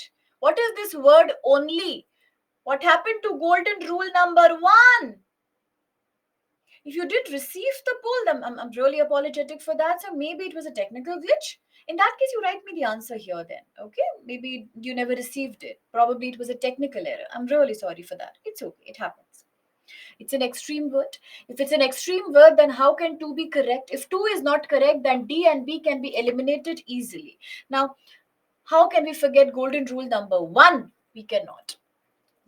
Coming back to A and C, which means either 1 is right or 3 is right. Let's have a look at the first statement. Human relationships are derived from their religious traditions. Let's check. In general, religious traditions stress or they give importance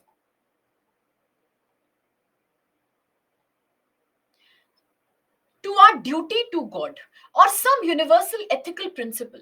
Our duties to each other derive from these. As simple as that. Religious traditions give importance to your duty to God, and your relations with other human beings are deriving from this. So, first 3 lines give you the answer. First is correct.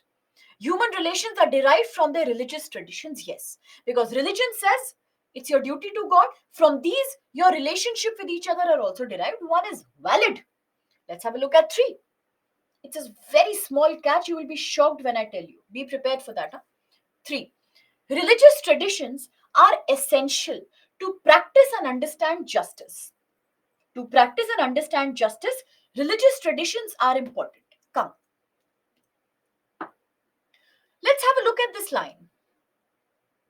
Structure word, but.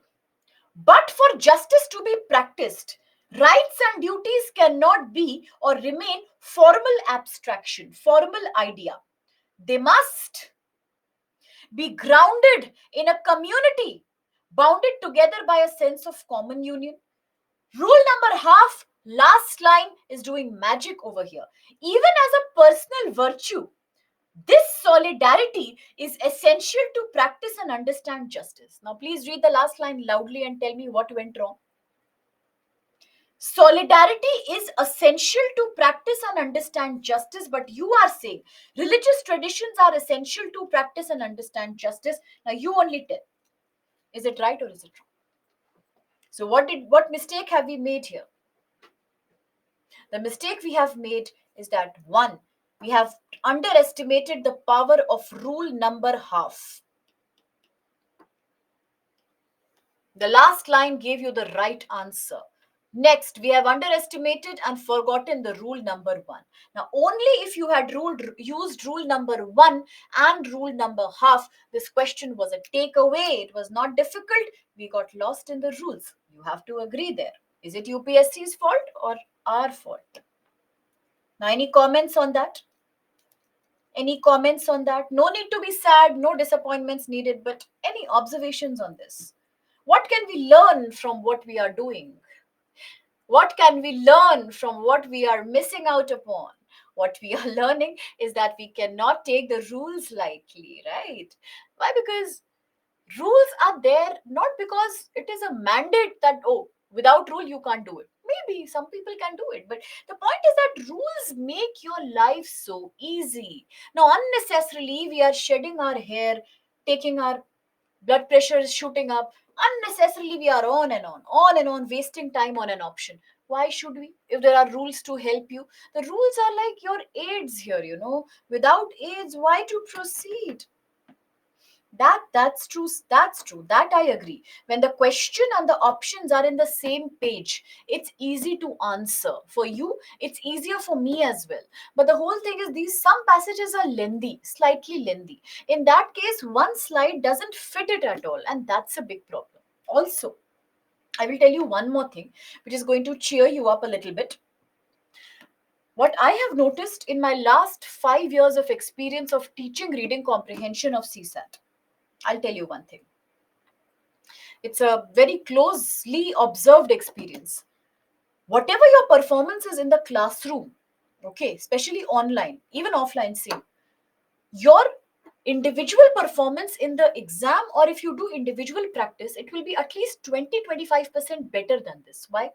Because here we are talking constantly. There is technical issue constantly. We are skipping between slides constantly. Everyone is on a different page constantly. In too much noise and clamor, you get disturbed. It is very natural. But CSAT passages are demanding your utmost attention and meditative focus. It cannot come in group study. Let me be very honest with you. I will not lie.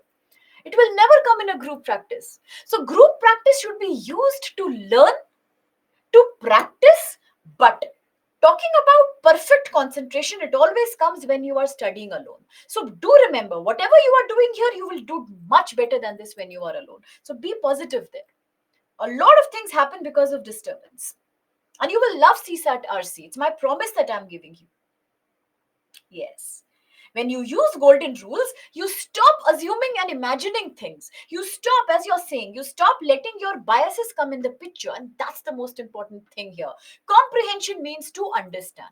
This remote control is kept here. I am technologically a very dumb person. I really am very, very bad in doing smart technology. If you ask me what is inside, you will give me 2 days also, I will keep comprehending. This is comprehension. I don't know, but I can only try, right? So this is comprehension. If I use my own knowledge, history, geography, political science, how will it help me? It will not help me. Okay? Only logic will help me. All right. So with this, let's quickly proceed with another passage coming to you from 2022. I know you will not be happy after this. I know your mood will get spoiled after this, but I will cheer you up by giving you another passage later on. This is bad. Passage is easy. Impossible to get the answer. See for yourself.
No supporting ideas. Main idea. What moral are you learning from here? What is the purpose of the passage? That one main purpose, one main idea. Think of the mind of the writer. Don't think on your own. What lesson are you learning?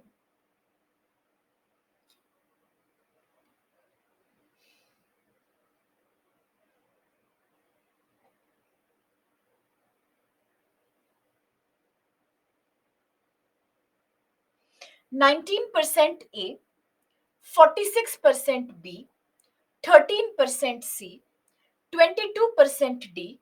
Not everybody attempted.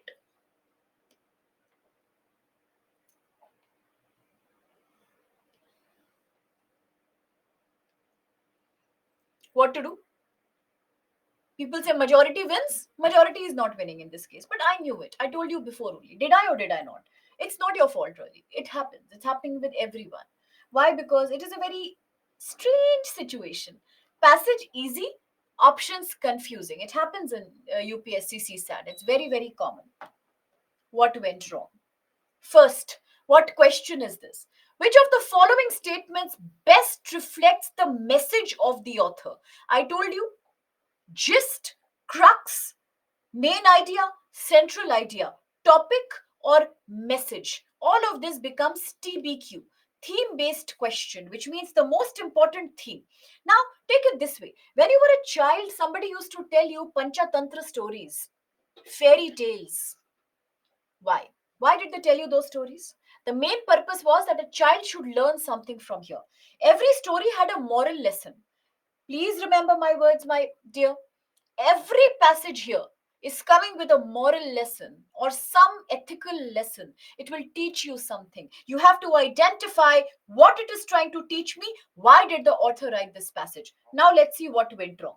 In simple matters like shoemaking, when your shoe is broken or it's torn, such a simple thing, but still you want somebody who is specially trained to help you. Structure word but. In politics, we presume. Presume is a combination of pre-assumption. Without knowing, we just believe. Now, another very good word I'll teach you for that. It's called conjecture. Conjecture is a belief without any proof. It's like an assumption that is illogical. Now, in politics, we presume that. Rule number 3: everyone who knows how to get votes knows how to administer the government.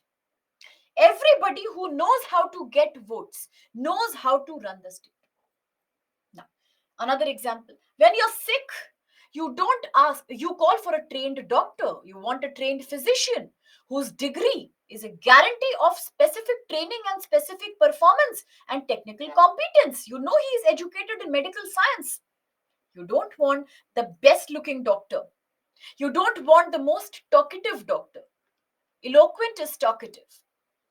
How will it help you? It will not help you. Why do you want a doctor who's good looking, a doctor who's handsome or talkative? It will not help you.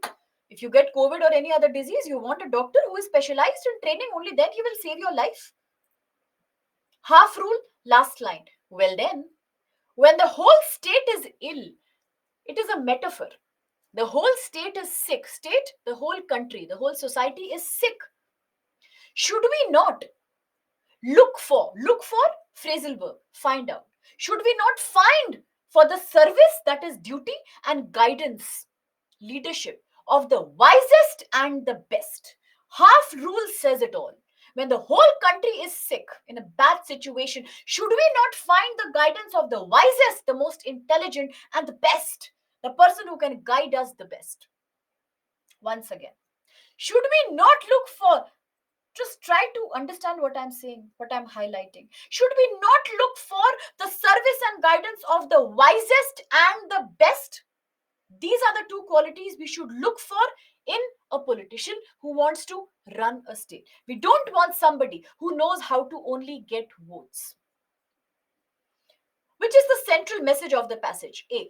We assume, we believe that in a democracy, any politician is qualified to administer a state. No. Rule number 2. Passage is not saying that. Read carefully.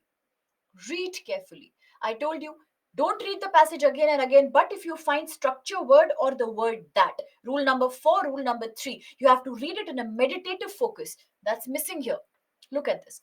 But in politics, we assume that everyone who knows how to get votes, they know how to administer a state. In democracy, in politics, we assume that anybody who knows how to get votes knows how to administer a state. What does option number 1 say? We assume that any politician is qualified to administer a state. No. Anybody who knows how to get a vote knows how to administer a state. Those who can't get a vote, how will they administer? You got lost in words, admit it. B. Politicians should be selected from those trained in, any is not an extreme word, my dear. Any is a normal word. B. Politicians should be selected from those trained in administration. Where is the passage trying to tell you that? That politicians should be selected from those who are trained in administration. Can you show me one place where it says that?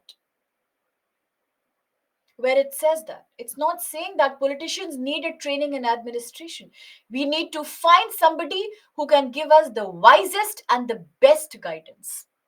It doesn't matter whether they are trained in administration or public policy or social work or something else.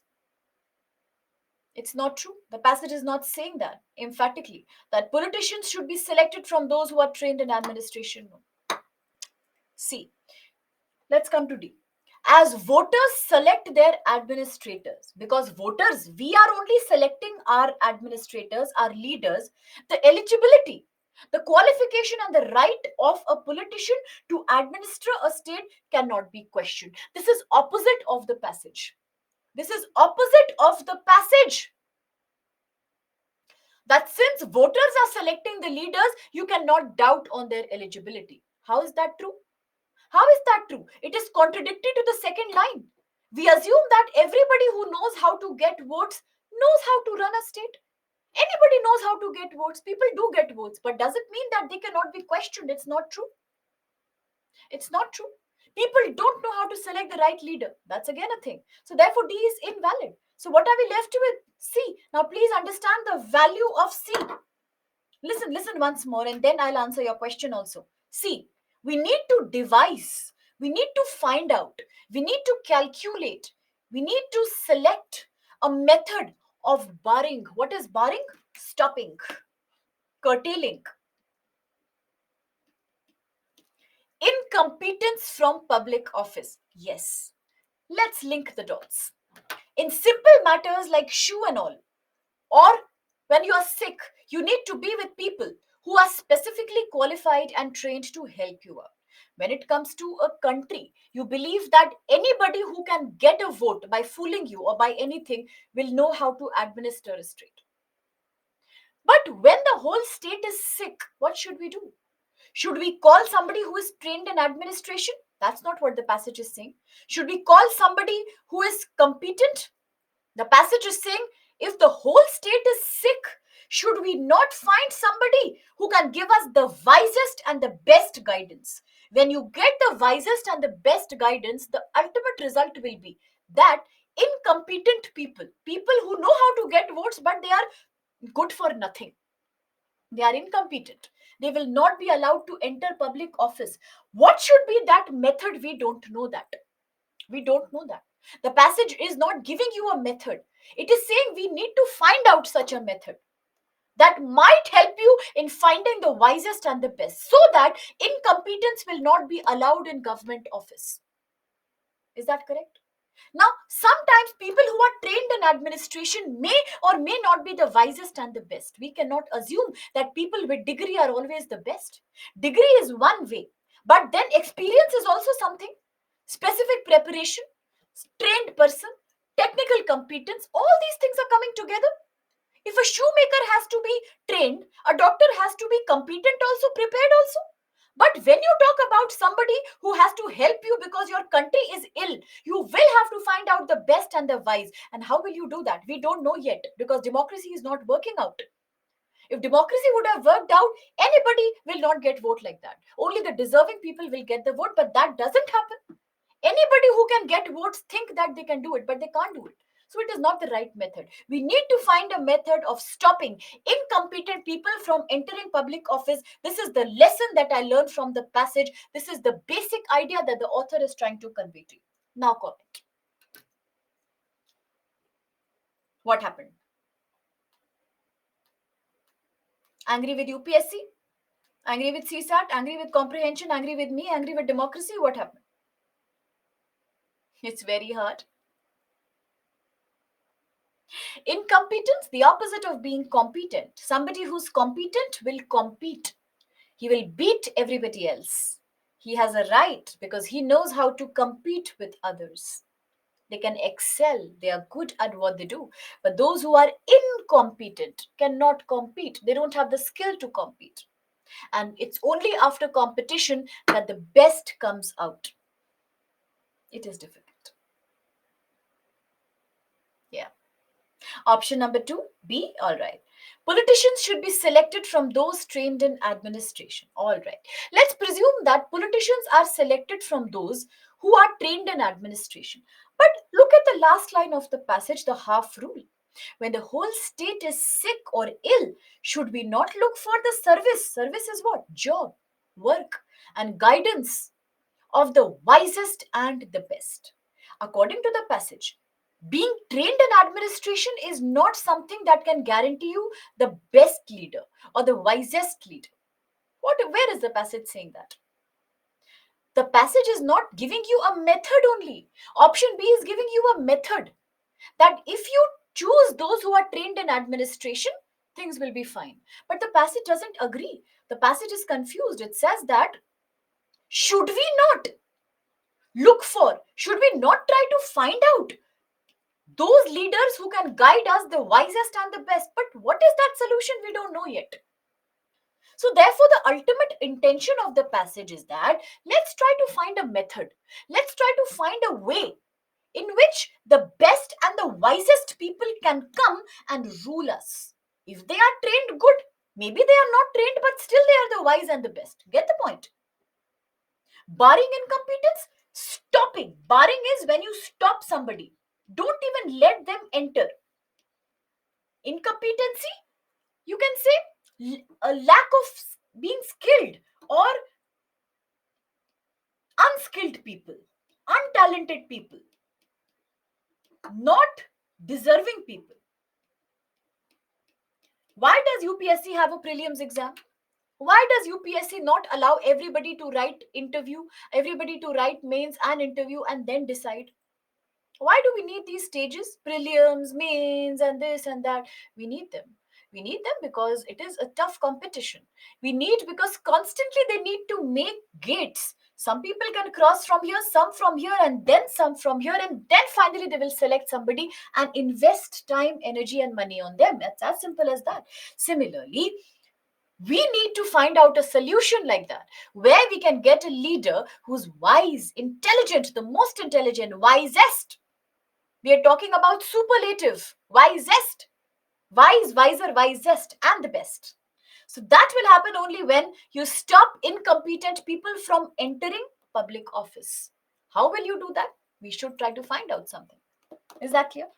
It is tough, confusing, mind boggling. I agree. I agree, but then not all passages will be like that. Let this not discourage you. Out of 30 passages in the exam, not all passages are going to be like this. If 10 will be like this, probably 20 will not be, right? And you don't have to attempt all of them. You have to take up only 16 to 17. So, therefore, there is no need for you to feel bad. In my class, you do what you like, but whenever somebody feels bad, I really get upset about it, whether it's offline class or online class. I'm like, no, first you cheer up. We cannot study in a negative mental frame. I'm not going to do that. So it's okay. If it's tough, we are also studying and educating ourselves. If a problem comes, we cope up with it, whether it be climate change or whether it be pandemic. Today, when we realize that CSAT comprehension has certain difficulties, it can come as a challenge. It will give you a game of words. We are also taking these classes and we are constantly trying to implement rules. We are constantly trying to decode the essence of passages. Why are we doing this? Because this only will make us perfect. So why worry? We should be happy that when we know how all these passages are sorted, we will excel in the exam. Obviously we will, because not all students are working hard. Not everybody studies as hard as we are doing right now. Isn't that logical? So please cheer up. So please cheer up. Not allowed to feel bad. Nobody will feel bad. There's no need to. You have to be very happy that you are attempting these tough questions and trying them and questioning and learning. Is that okay? It was very, very tough. It happens. It is, after all, UPSC. How can it be easy all the time? It can't be, no? Okay. Now, there are certain situations in which a lot of students come and they have said that the biggest problem they have with UPSC comprehension, CSAT, is that the passages are all right. They can understand the passage. But when it comes to options, they get very upset. They get very lost. They say that the options are overlapping. They don't like it at all. A lot of people have come and told me that options are overlapping. More than one option looks correct. I always tell you all the options can be correct. You have to find the most appropriate option. But still, they say that what to do, all of them are looking same only. Have you ever felt like that? Did you ever feel like that? That so many options are looking the same? No, you did not feel like that? Now you will. Presenting to you 2018 CSAT passage. Please take it up. Look at the options. Not very difficult. Try.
55% respondents go with A. Brilliant, excellent, remarkable, well done.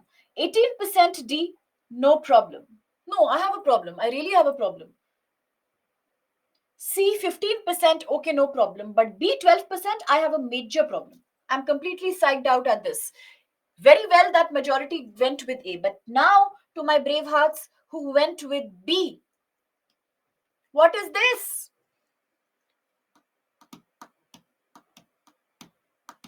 What is this?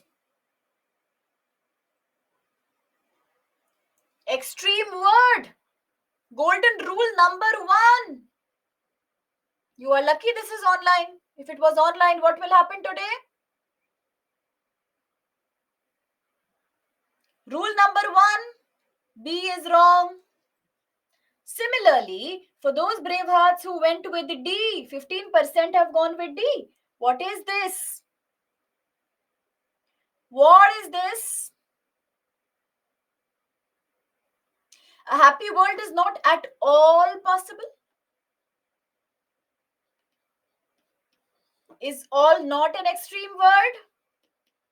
Then what happened? What went wrong? How should I make you learn golden rule number one? If it was offline, I would have managed very well. I'm a smart lady. It is online and my hands are tied. What should I do? B and D cannot be correct because these are extreme words. What about golden rule number one? They are wrong. Eliminating B and D, we are left with only A and C. Now, see what went wrong. Now, which question was this? It was an IBQ. An IBQ means that you have to reach the most logical conclusion. Let's come to the passage. Scientific knowledge has some dangers, all right. But structure word, every great thing has a danger. Over and beyond the dangers with which science threatens our present life, it opens up as nothing else can. What? The vision of a possibly happy world. Now, please mark the words very carefully. The vision of a possibly happy world. The vision. What is a vision? Can anybody enlighten me? What is a vision, my dear? What is the meaning of a vision? A dream. A vision is a dream. It is a dream that you have. It's an idea. It's an imagination. It is something that you want to happen. Yeah, it's like an idealistic idea, right? That's what a dream is. So it can open as nothing else can the dream, the vision of not a happy, a possibly happy world. The science can give you a dream of a possibly happy world. There is no guarantee here that it will 100% be happy. It is a dream, and that too of a possibly happy world. A world without poverty, illness, war. Half rule, last line. Science, whatever bad consequences it may have, it in its very nature, a liberator. A liberator is something that gives you liberty. Science will give you freedom from war, poverty, and illness. It is a dream. It can show you a very good dream of a possibly happy future. When you talk about a very happy world, which is only in dreams, it is known as utopia. Science can show you the dream of a utopia. Science can show you a utopic dream, right? But it's a dream. Now come back to the options. C. A happy world is not possible without science. Rule number two. The passage doesn't say that a happy world is not possible without science. Science may open up for you the dream of a possibly happy world. So, a happy world is a dream of science, making A the right answer. Any comments, queries, anger, happiness, despair, confusion, exhaustion, excitement? Express yourself.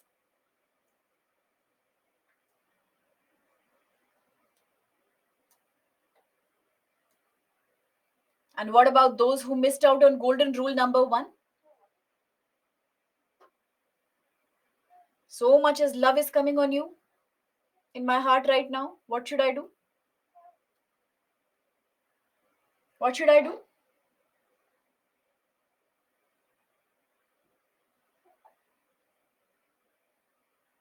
Comment. What should I do? So, the most important thing that we can do to avoid these kind of confusions is rule number one. You cannot forget rule number one. If there is an option with extreme word and we waste time on it, we are losing 2.5 marks. Why should we lose that? If you don't know, it's okay. But for an easy passage, we can't lose 2.5 marks. No? Second thing, please remember rule number two. Rule number two, nothing from outside should be allowed here. Where is the passage saying that a happy world is not possible without science? It's not like that. Maybe it is, maybe it's not. Don't presume anything from your side. Your hands are tied. This is comprehension, my dear. Okay, talking about rule number three and four. Three is like whenever in the passage you will see this word called that, you know that the line after this will be very important. Similarly, it happened here. There was no rule number three, but we had rule number four. Rule number four, go back to the same slide after the lecture. But, since, for, until, unless, however, therefore, thus, and for. What are all these words? Now, these are structure words, and I told you any line after structure word is important. Science has its dangers, but many things have dangers. But beyond the danger, it opens up a vision, a dream of a happy future. Now, I also told you one more thing you may have missed out. Listen now, super carefully. Please listen to me, every bit. I told you, dear, that the right option, the correct option, I should not use the word correct, it's a wrong way of saying it. Everything is correct. Let's say the most appropriate option, the most logical option, the answer option will always match directly or indirectly the language of the passage. It has to match. Look here. A happy world is a dream of science. Now match it with this. The vision of a happy world. That's the way it is done. Okay? Yeah. In this option, only two you could eliminate with golden rule number one, because all four did not have extreme words. No, only two had. So eliminate them. Your work will become easy. Then you will not waste your time on wrong options. Elimination will help you, right? So you will remove them. Then you will compare between the remaining ones. So with elimination, your time gets saved a lot. Is that sorted now? Is that clear?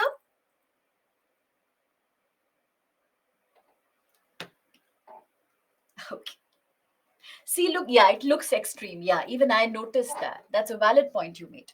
Now, coming back to 20. Okay, now I know you must be tired. Like, I do understand. I do understand. I do understand. It's not like I'm a robot. I don't understand your feelings. I do. When you work hard from 10 a.m. in the morning to now, it's exhausting mentally. It's very, very exhausting. Let's just do a couple of more passages today. Just, it's already 6:34. Let's end at 7:10 or something. We'll finish it off. I will not drag you to late. Trust me. But now just focus. At least for half an hour, let's do it thoroughly. And then we'll do it in the last class. Let's finish it at once. If now we take a break, what happens? Again, we get disturbed. Again, we have to come back and set the pace. Rather than taking a break right now, you finish the lecture itself at 7:10, 7:15. I have no problems. Only half an hour to 35 minutes more, I will need your time. Please give me your focus. Like Netaji said, give me blood, I will give you freedom. You give me your attention, I will give you CSAT results. Okay, be inspired. Last half an hour, 35 minutes, then you can absolutely take rest. I will give you some homework and I'll see you then on 23rd morning. Sorted? Come back. 2017 passage only for you. Overlapping options. Try.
43% go with A. Very well done. So impressive.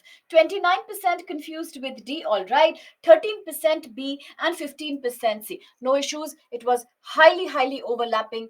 I can understand. It's all right. But still very well attempted and very well done. Now, why is A the right answer? Because constantly I told you, you have to understand that every passage will teach you a moral lesson, like every story does.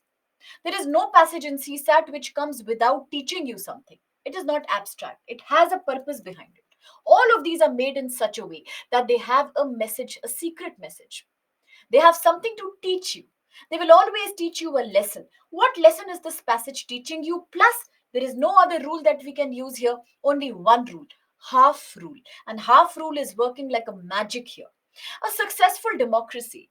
A democracy, an arrangement where people elect their representatives, and the representatives will always be answerable to people like India, like US. A successful democracy depends upon widespread interest and participation in politics, in which voting is an important part. Voting is very important.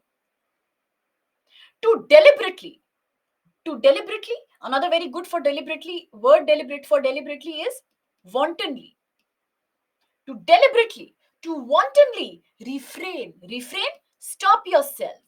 When you are stopping yourself from doing something, I want to eat this cake, but since I am gaining weight, I will refrain myself.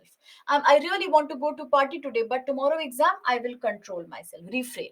So to deliberately refrain from taking such an interest. What interest? Voting in politics. And from voting is a kind of implied anarchy. Anarchy, I told you in CSAT, the words will be repeated again and again and again. Every third passage will use the same vocabulary: grasp, under, this irony, anarchy. Anarchy is crime, lawlessness. When you are a part of democracy and you deliberately refuse to give your vote, you are a criminal. In an implied way, in an indirect way, what you are doing is a crime. Why? Half rule, and everything is sorted out. Half rule, most important. It means you are refusing your political responsibility of giving vote, but at the same time, you are enjoying the benefits of a free political society. That's very selfish of you.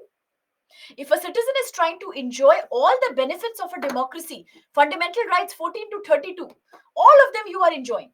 But when it comes to your political duty, responsibility, you say, no, I don't want to vote. It's like an anarchy, it's a crime that you're doing.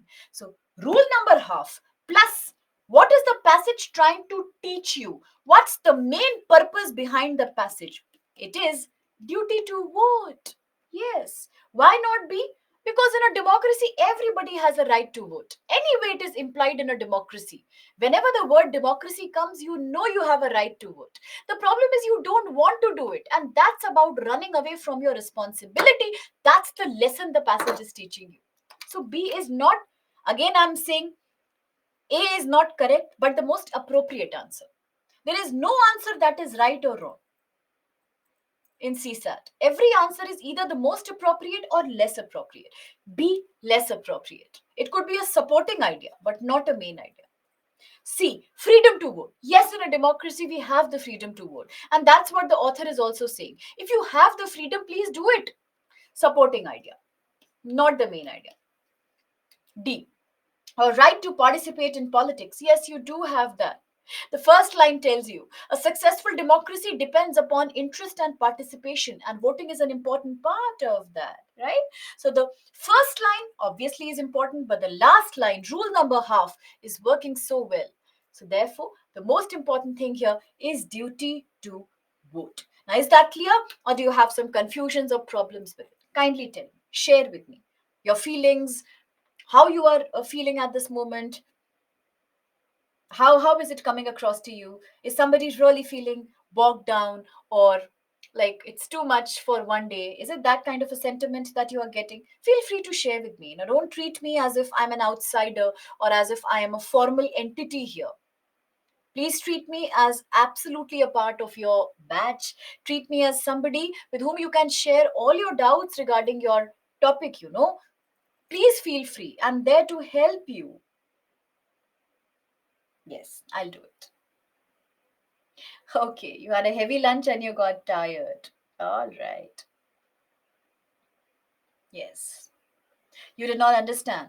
So tell me, what did you not understand in this passage? Why not C? All right. Now, as I said, in CSAT, you know you don't need to find the correct answer. Okay. All answers sometimes can be correct. So what to do? So we have to find the most appropriate answer that relates to the passage. The most appropriate answer with reference to the passage. Okay. So here B, C, and D are correct. I am not saying they are wrong, they are correct. But this is not what the passage is trying to suggest. Because the passage is trying to suggest that people should perform their duty to vote. That is why the passage is constantly saying that when you deliberately refuse to vote, when you deliberately stop yourself from voting, you are doing a kind of indirect crime. Why? Because it is not good. You are enjoying the benefits of a democracy. Fundamental rights are you are enjoying. You are getting everything that you like. You can also elect your government. Government is answerable to you. You have things like right to information act. You can also file a public interest litigation if somebody is not giving you your share of rights. You can complain to the supreme court if somebody is not if somebody is troubling you, right? You have everything in a democracy. Opportunities are there. You are enjoying all of that. And then in that case, if you say I don't want to vote, is it a good thing to do? It's not a good thing to do. It is like you are trying to refuse your political responsibility, that I will not do duty but I will want my rights, and that is a bad thing to do. That's why the passage is talking about the duty to vote as the most important thing for a citizen, because already you are getting everything here, all the rights. Then why should you not do your duty? Yes, it is also right to participate in politics, but it is an inherent right. There is no question in it. Whenever the word democracy comes, it is automatically true that yes, you will have a right to vote. Why will the passage relate to the right to participate in politics? It is implied. It's true anyway. As soon as they say successful democracy, yes, you got the right to vote. The problem is now that you refused it. And you said that I want the benefits but I don't want to vote. Now that is not good. So therefore, to refuse your responsibility but take your rights is not a good thing. Here please use the rules, because rules will tell you the important parts of the passage, what to ignore, what to look at. If you focus on half rule, it will tell you that the most important thing is political responsibility, yes, and that is the duty to vote, isn't it? It is as simple as that. All right. It is like that. If you want, yes, definitely you can have a look at the lecture again. You can revise these rules again. See, I'm not expecting that in one day everybody will feel equally elated. Everybody will be equally sort of accomplished and satisfied. It doesn't happen like that. If we have 100 people, we will have 100 different opinions also. And that is very, very good actually. That's very nice. The main thing is we have to judge, what have I learned so far? What do I think I am missing so far? And that is something we can work on. Everything can be sorted. It's just the beginning. It's not like next month prelims are coming. There is time. This is the right time to study for CSAT. Even if you started January, then also you would have done properly. No problem. Two months are enough for CSAT. 3 months are brilliant for CSAT. I'm never asking you to spend one day extra on CSAT.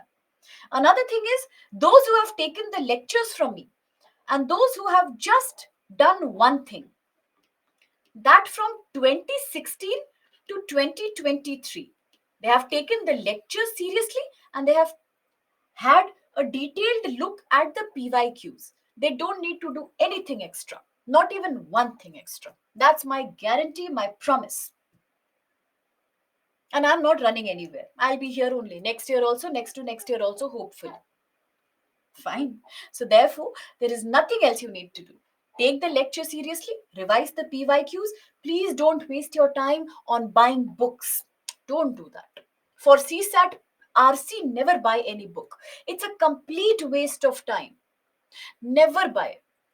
Never do any mock test. Never do any SBI, RBI, IBPS, CAT, MAT, SAT question paper. It will waste your time. The only thing you can do is either PYQ, UPSC, CSAT, or if you finish it and if you want variety, do one thing. Purchase Hindu newspaper. If you have a PYQ book, very good. Purchase Hindu newspaper. Indian, sorry, Indian Express, Economic Times, one edition of Yojana magazine. Keep it with you. Once you are done with revising the PPTs, once you have done some PYQs, take out the editorial pages from there, take out the articles from there. Mark 5 lines and treat it like a passage. Read it. Read it thoroughly and then try to answer that what is the main idea or the main purpose of the passage. That's going to help you like wonders in vocabulary also, in CSAT also. But mock test will not help. A lot of students waste 6 months by doing mock test and they come up with zero result. It's very sad. But the thing is, they did a wrong thing. See, pushing the wall is not a good thing to do. If I start pushing the wall, I will only feel I'm very exhausted and I will sweat. But the wall will not move even half an inch. So that kind of work we don't want. Hard work is not enough. Smart hard work is what you really need to do. So please invest time in PYQ only, or otherwise good quality editorial pages from these newspapers. I will never ask you to study mock test. I will never ask you to buy any books. If somebody is asking, I have a doubt. Don't do that.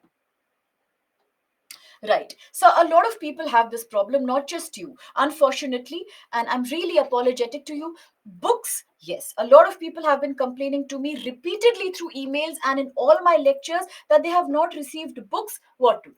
And I have constantly been raising a ticket. Now, there is a logistical issue going on back from where the books are printing. Okay, so that's the reason why the delay has happened, and I'm really sorry about that. But definitely the work is going on, and definitely as soon as possible solution will also come. Okay, and I will keep raising tickets. Still, if you want it further, either contact a mentor or please write a mail to islive at Byju's. You can also do that. Is that fine? Is that fine? Now in another 10-15 minutes, just let's do 2-3 more passages. Yeah. No, no, I don't teach ethics. I only teach sociology or social issues and CSAT comprehension and paper A and paper B. I am not into ethics. Yes, I will give the mail ID right now. Okay, I will give it to you. Okay. No, no, no, no. Maths, if I teach, no, then future will become risky. Maths is not good. I'm not good in maths. I'm only good in 2-3 chapters. I'm not good in maths. Maths is not my this thing. Okay. Having said that, let's quickly proceed with another passage only for you. 2021. Very interesting passage. Lovely passage. Try.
65% C, valid. Correct. Very, very, very well done. 11% confusion in A and B, and 14% confusion in B. That's okay. Slightly confusing question, but still very well done. And those who've got it wrong, I've seen the way they are trying to crack it, and that's the spirit we need. So, all in all, brilliant. Very, very well done. Very, very, very impressive. Excellent.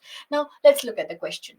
Which of the following best sums up the passage? Now, if you remember, when we were talking about summary, sums up, gist, crux, topic, or important message of the passage, what did we talk about? What kind of questions were these?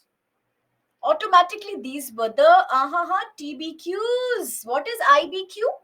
IBQ is inference, corollary, deduction, assumption, suggest.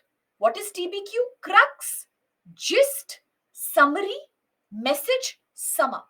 Main idea. It's a TBQ. Okay. Now, the passage says, medieval merchants, during medieval ages, there were business people who used to take a big risk. They used to travel through the dangers. Hazard, how many times is the word hazard being used in these passages?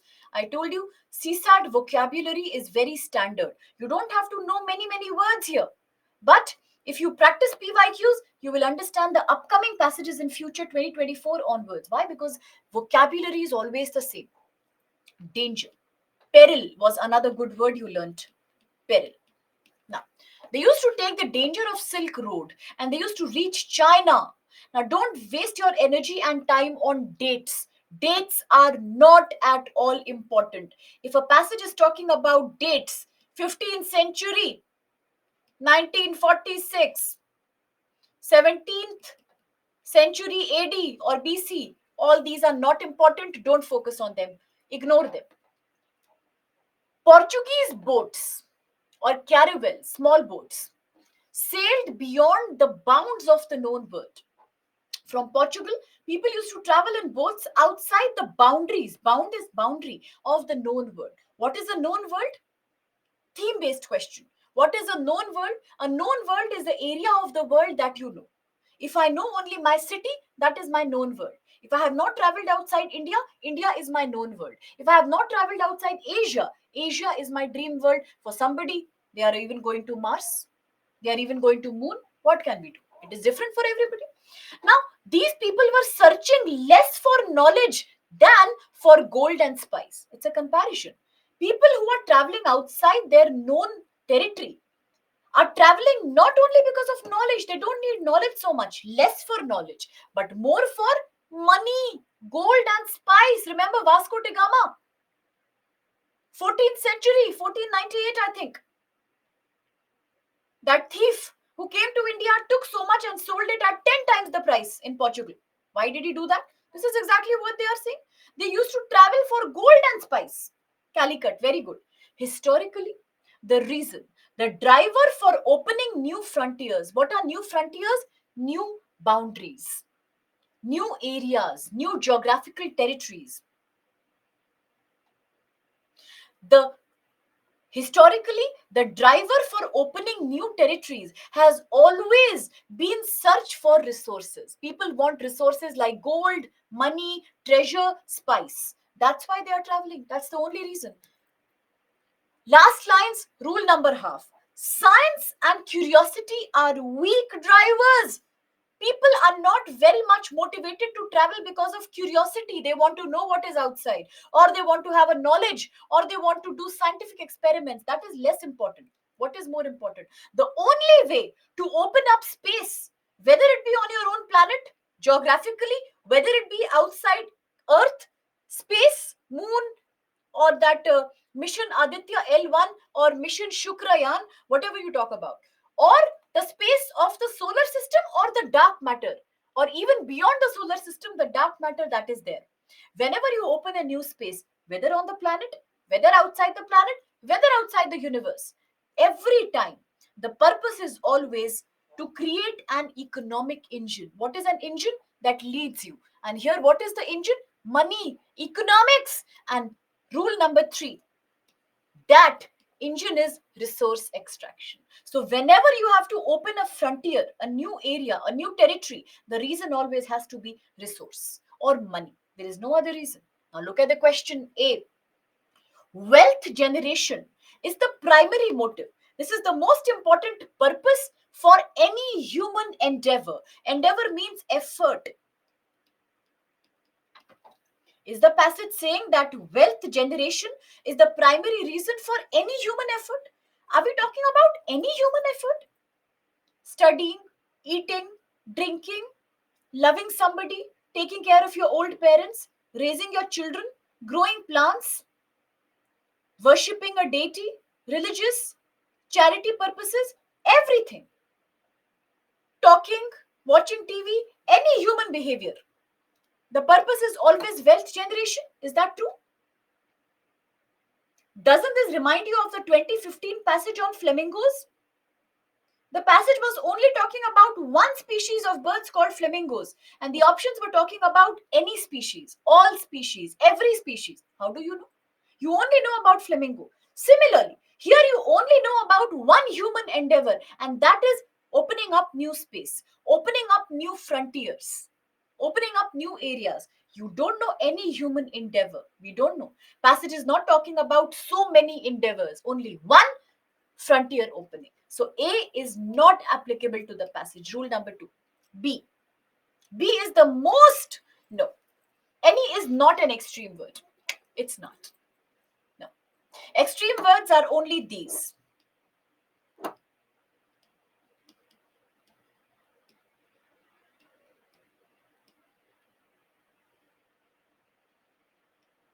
Apart from these, there is no extreme word. B. B is the most illogical. Space, whether it is solar system, whether it is interstellar, will govern our future. It looks like we are going to make a script of some science fiction movie like Interstellar. Are we doing that here? Does the passage say that space will govern your future? Aliens will come, they will govern our future and all of that? Does it say that space will govern our future? Show me where is it saying it will govern our future? Space will govern our future, whether it's solar system or whether it's universe. It will govern our future. Is that being told in the passage? Show me where it is saying. Show me. Be some kindness. Do some kindness to me also. I can't see it. Show me. It's not out of scope of the passage. If they come and do, then it will happen. But if is a big word. If. NASA is saying yes. Roscosmos is also saying yes. Aliens are there. Proof is there. But right now, we don't have any guarantee that they will come. The passage is 2021. It's not true. See, human beings are motivated. I know you are tired. That's why less people are responding also. Huh? Okay, fine. You made a mistake? Huh? Okay, fine. You did correct. Oh, okay, fine. That's your reaction now. See, human beings are motivated to explore new frontiers, new boundaries, new areas, principally by economic considerations. Absolutely. That's exactly what the main crux of the passage is. That's exactly what is the lesson that you learn from the passage. That's exactly the main purpose of the passage. Human beings are motivated to explore new areas, whether it be solar system or interstellar space or your planet, principally, mainly by economic reasons. And what is that economic reason? Look at the last line, rule number half, resource extraction. C is the right answer. D. Wealth generation is based on risk-taking behavior of some men. Is that true? If some men will take risk, they will only become rich. Why everybody will become rich because of that? Think about it. Think about it. Okay, I'll come back to that. Right? Yeah, science fiction. We are getting into science fiction now. So D is also illogical. Only C is the right answer. A. A says wealth generation is the primary motive behind any human behavior, any human action. Endeavor is an action. Effort. Is that true? No. The passage is not talking about any action. Only one action, and that is sailing outside the boundary of your known world, opening up new frontier, opening up space. All these things are governed by one thing, that's the desire for economy or money or finance or resource. That's why C is the right answer. Any more confusions here? Yeah, it can happen like that. Confusions are normal. We just need to learn from our mistakes. What happened to the others? There is a silent coma everywhere. There is a complete, you can say, curfew. Like, people are so mute. Nobody is talking. And till half an hour before, they were so excited. Is it so exhausting mentally? Okay. Okay. What are the exceptions in which the rules will not work? Some exceptions can be if you are trying to use rule number one, extreme words, but you see that this is an extreme word, but what to do? It is absolutely a passage based question. The passage is the correct option is matching the passage also. There is no other option that is making sense. In that 1% case, then you have to breach the rule number one and that answer can become correct. I'll show you one example in the next class. I'll show you. Yeah, it has. So now it's already 7:05, and as I promised, we will disperse early. I can see the signs of exhaustion, and I can see the signs of lethargy already. That's okay. I understand it's not too much information at once. Also, sometimes can become a little exhausting. It's okay. Can we do at least one more passage before we can end and disperse? Yeah. Yeah, I know, very tired students. It's very tiring. Yeah, I know, I know. Was one last passage, 2013. It's easy only. Okay, we'll finish by 7:10 or something. We'll do it. Just do it last. Last passage, you do it. Okay. All right.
What kind of question is that first?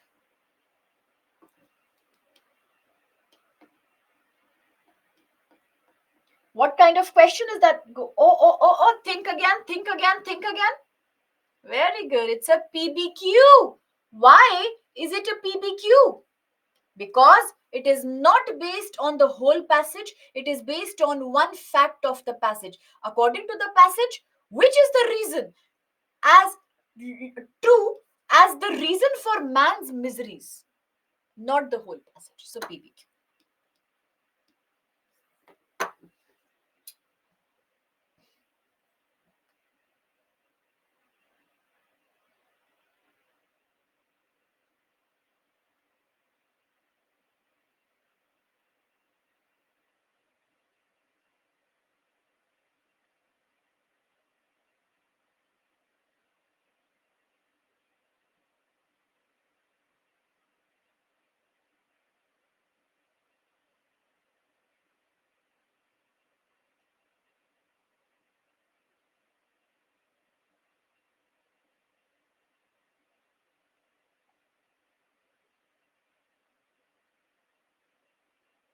69% students go with B. Very well done, remarkably done.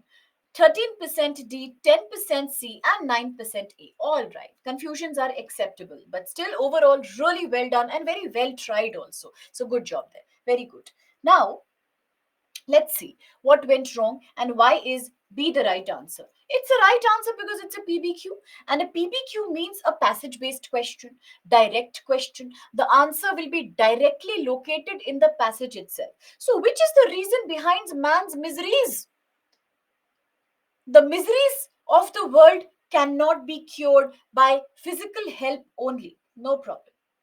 Until structure word argument changes, until man's nature changes, his physical needs will increase and miseries will always be felt, and no amount of physical help will remove them completely. Now, please follow the rule number half. Rule number half. One is rule number 3. Until man's nature changes. Now, rule number half. Last line. But, oh, I missed it, and so did you. Rule number 4 is here also. 2 to rule number 4 in one line. This is a powerful line. It is a powerful line.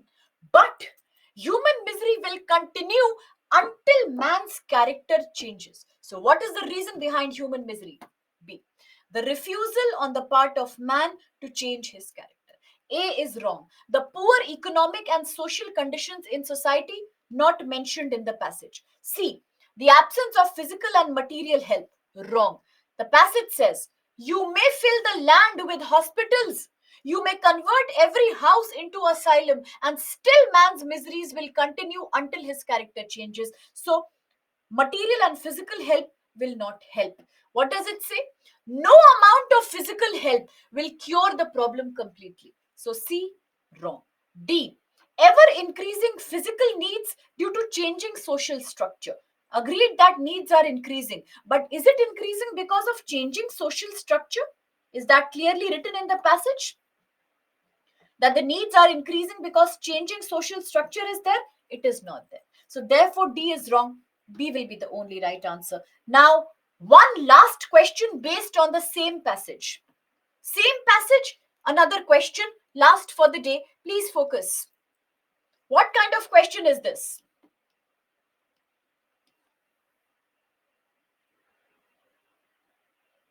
Very good.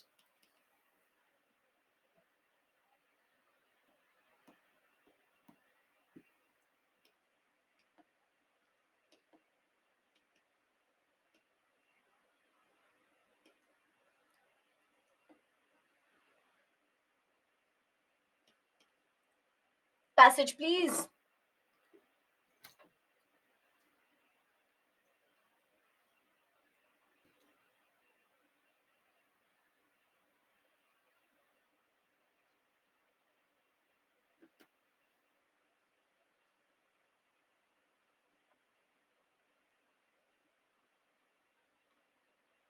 Options, please.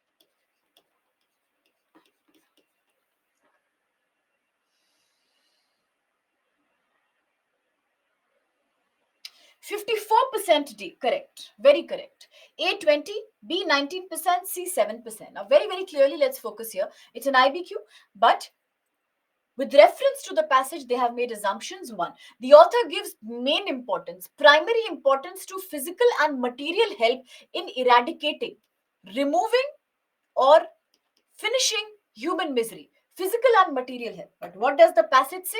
Focus on the third line, please. Structure word 4. Until man's nature changes, his needs will always arise and miseries will always be felt, and no amount of physical help will remove them completely. So, which means that author is not giving primary importance or main importance to material physical help in curing human misery. If one is wrong, then C and A are eliminated already. Let's have a look at two. Charitable asylums and hospitals, etc., can remove human misery to a great extent. Great extent means a large extent, in a very big way. Look at the passage. Rule number half, last line, plus rule number 4, but plus rule number 4 until. We may convert every house in the country into an asylum. We may fill the land with hospitals, but misery will continue. Human misery will continue until man's character changes. So, hospital and asylums will not help to a great extent because misery will continue, not even become less, not even become less, continue. So, zero help. D is the right answer, therefore. Okay, all right. Religious comprehension. Now, which one was that, madam? Kindly give me a context. In the meantime, I will write down my email ID and we will end the class here for my all tired little sweetheart students who have really worked hard since morning, relentlessly interacted, studied, have done a really good job. Now, please, for all of you, the only request I want to make is that please, yeah, for the books, definitely I'll raise a ticket again, sir. It's a promise to you. Now, no, sir, let's just finish it here because most people are exhausted. No problem. I'll tell you one thing. For the next lecture, the only expectation that's on 23rd. Okay, I didn't know that. Apologies now. Fine, sir. Tell me which four passage before this. All right. Now this is my email ID, and also for the homework, kindly please thoroughly revise rules number 1 to rule number 4. For the class on 23rd, kindly please focus on all structure words, extreme words, rule number half, and revise the passages that we have done so far. If you find time, please try to practice PYQs 2016 to 2023. For vocabulary, definitely you can use good newspaper articles or the PYQs itself. UPSC has a standard vocabulary which you don't need to look outside from. Timing, now timing will be notified to you. Definitely it will be notified to you. It's on 23rd, but it will be told to you 100%. Okay. With this, thank you so much. Let me quickly take up four passages before this. There was a confusion. Was it this passage? Religious tradition? Our duty to God? Yes. What is the problem in this passage? What doubt in this passage, sir? Let me know. I'm here. Half rule is the last line, always the last three line. So even as a personal virtue, even as a personal value, solidarity is a word from sociology. It means unity among people. The togetherness of people in a given society is referred to as solidarity. Even as a personal value, solidarity is very important to understand justice and practice it, because if people are not together and they are not united, they will not agree on what is right, what is wrong. And unless they do that, there can be no practicing and understanding of the concept of justice, because justice means right and wrong. What is right here? Political right or wrong? It can be both. It can be political, it can be ethical, it can be either way. Both the conception of political right and wrong and the conception of ethical right and wrong, all of these come from solidarity of society. If people are not together, who will decide what's right, what's wrong? It's as simple as that. All right. And since the clearly it is saying solidarity is essential to practice, the statement number 3 became wrong because it is not religious tradition. If it was solidarity here, it would be correct. Okay, is that sorted now? Applying is nothing. Applying is like in the options, if you see extreme word, remove it. In the option, if you see an option is talking about out of scope topic, something not in the context of the passage, remove it. That's rule number 1 and 2. If in the passage itself you are finding words like that, rule number 3, the next line is important. Similarly, in a passage, if you find words like structure words, say for example, but, for, the next line is very important. Yeah, it is important. It is very important. If you can manage without the golden rules, very good, no problem. Ultimate aim is to become accurate. But if you think that accuracy could be an issue because generally the passages are complicated, the rules are time tested and it is proven that they improve accuracy by 50%. They really, really help you. So that's why they are here. It's not a compulsion, it is all to help you pass the exam. That's all it is. Okay. I will not recommend any book. Never will I do that unless I think it's important. Just read the good newspapers. If you want to improve English, look at good news options like DW, or there are so many channels like Endeavor. Endeavor is very good. Caspian Report is again a YouTube channel. Free news, very good. DW, very good. Listen to these news pieces and documentaries. Your language improves. Read newspaper editorials if you have time. Rest for CSAT. PYQs are enough. Don't look here and there and waste your time. Be very confident, learn from these mistakes, and be sure that you practice with the rules. That's all I have to say as of now. For rest, you can reach out to me, and see you very soon back on 23rd. In the meantime, all the very, yes, you should practice the PYQs from 2016 to 2023. That's an excellent thing you can do yourself. Please do it. All right. So with this, see you on 23rd. A very good night. Take care of yourself. Stay healthy. Thank you very much for such a lovely lecture today. All the best. Take care of yourself. Fine. Please drop in a mail to me. Yes, the webinar is also on 23rd. I'll meet you again for the webinar. All right. Thank you and see you now.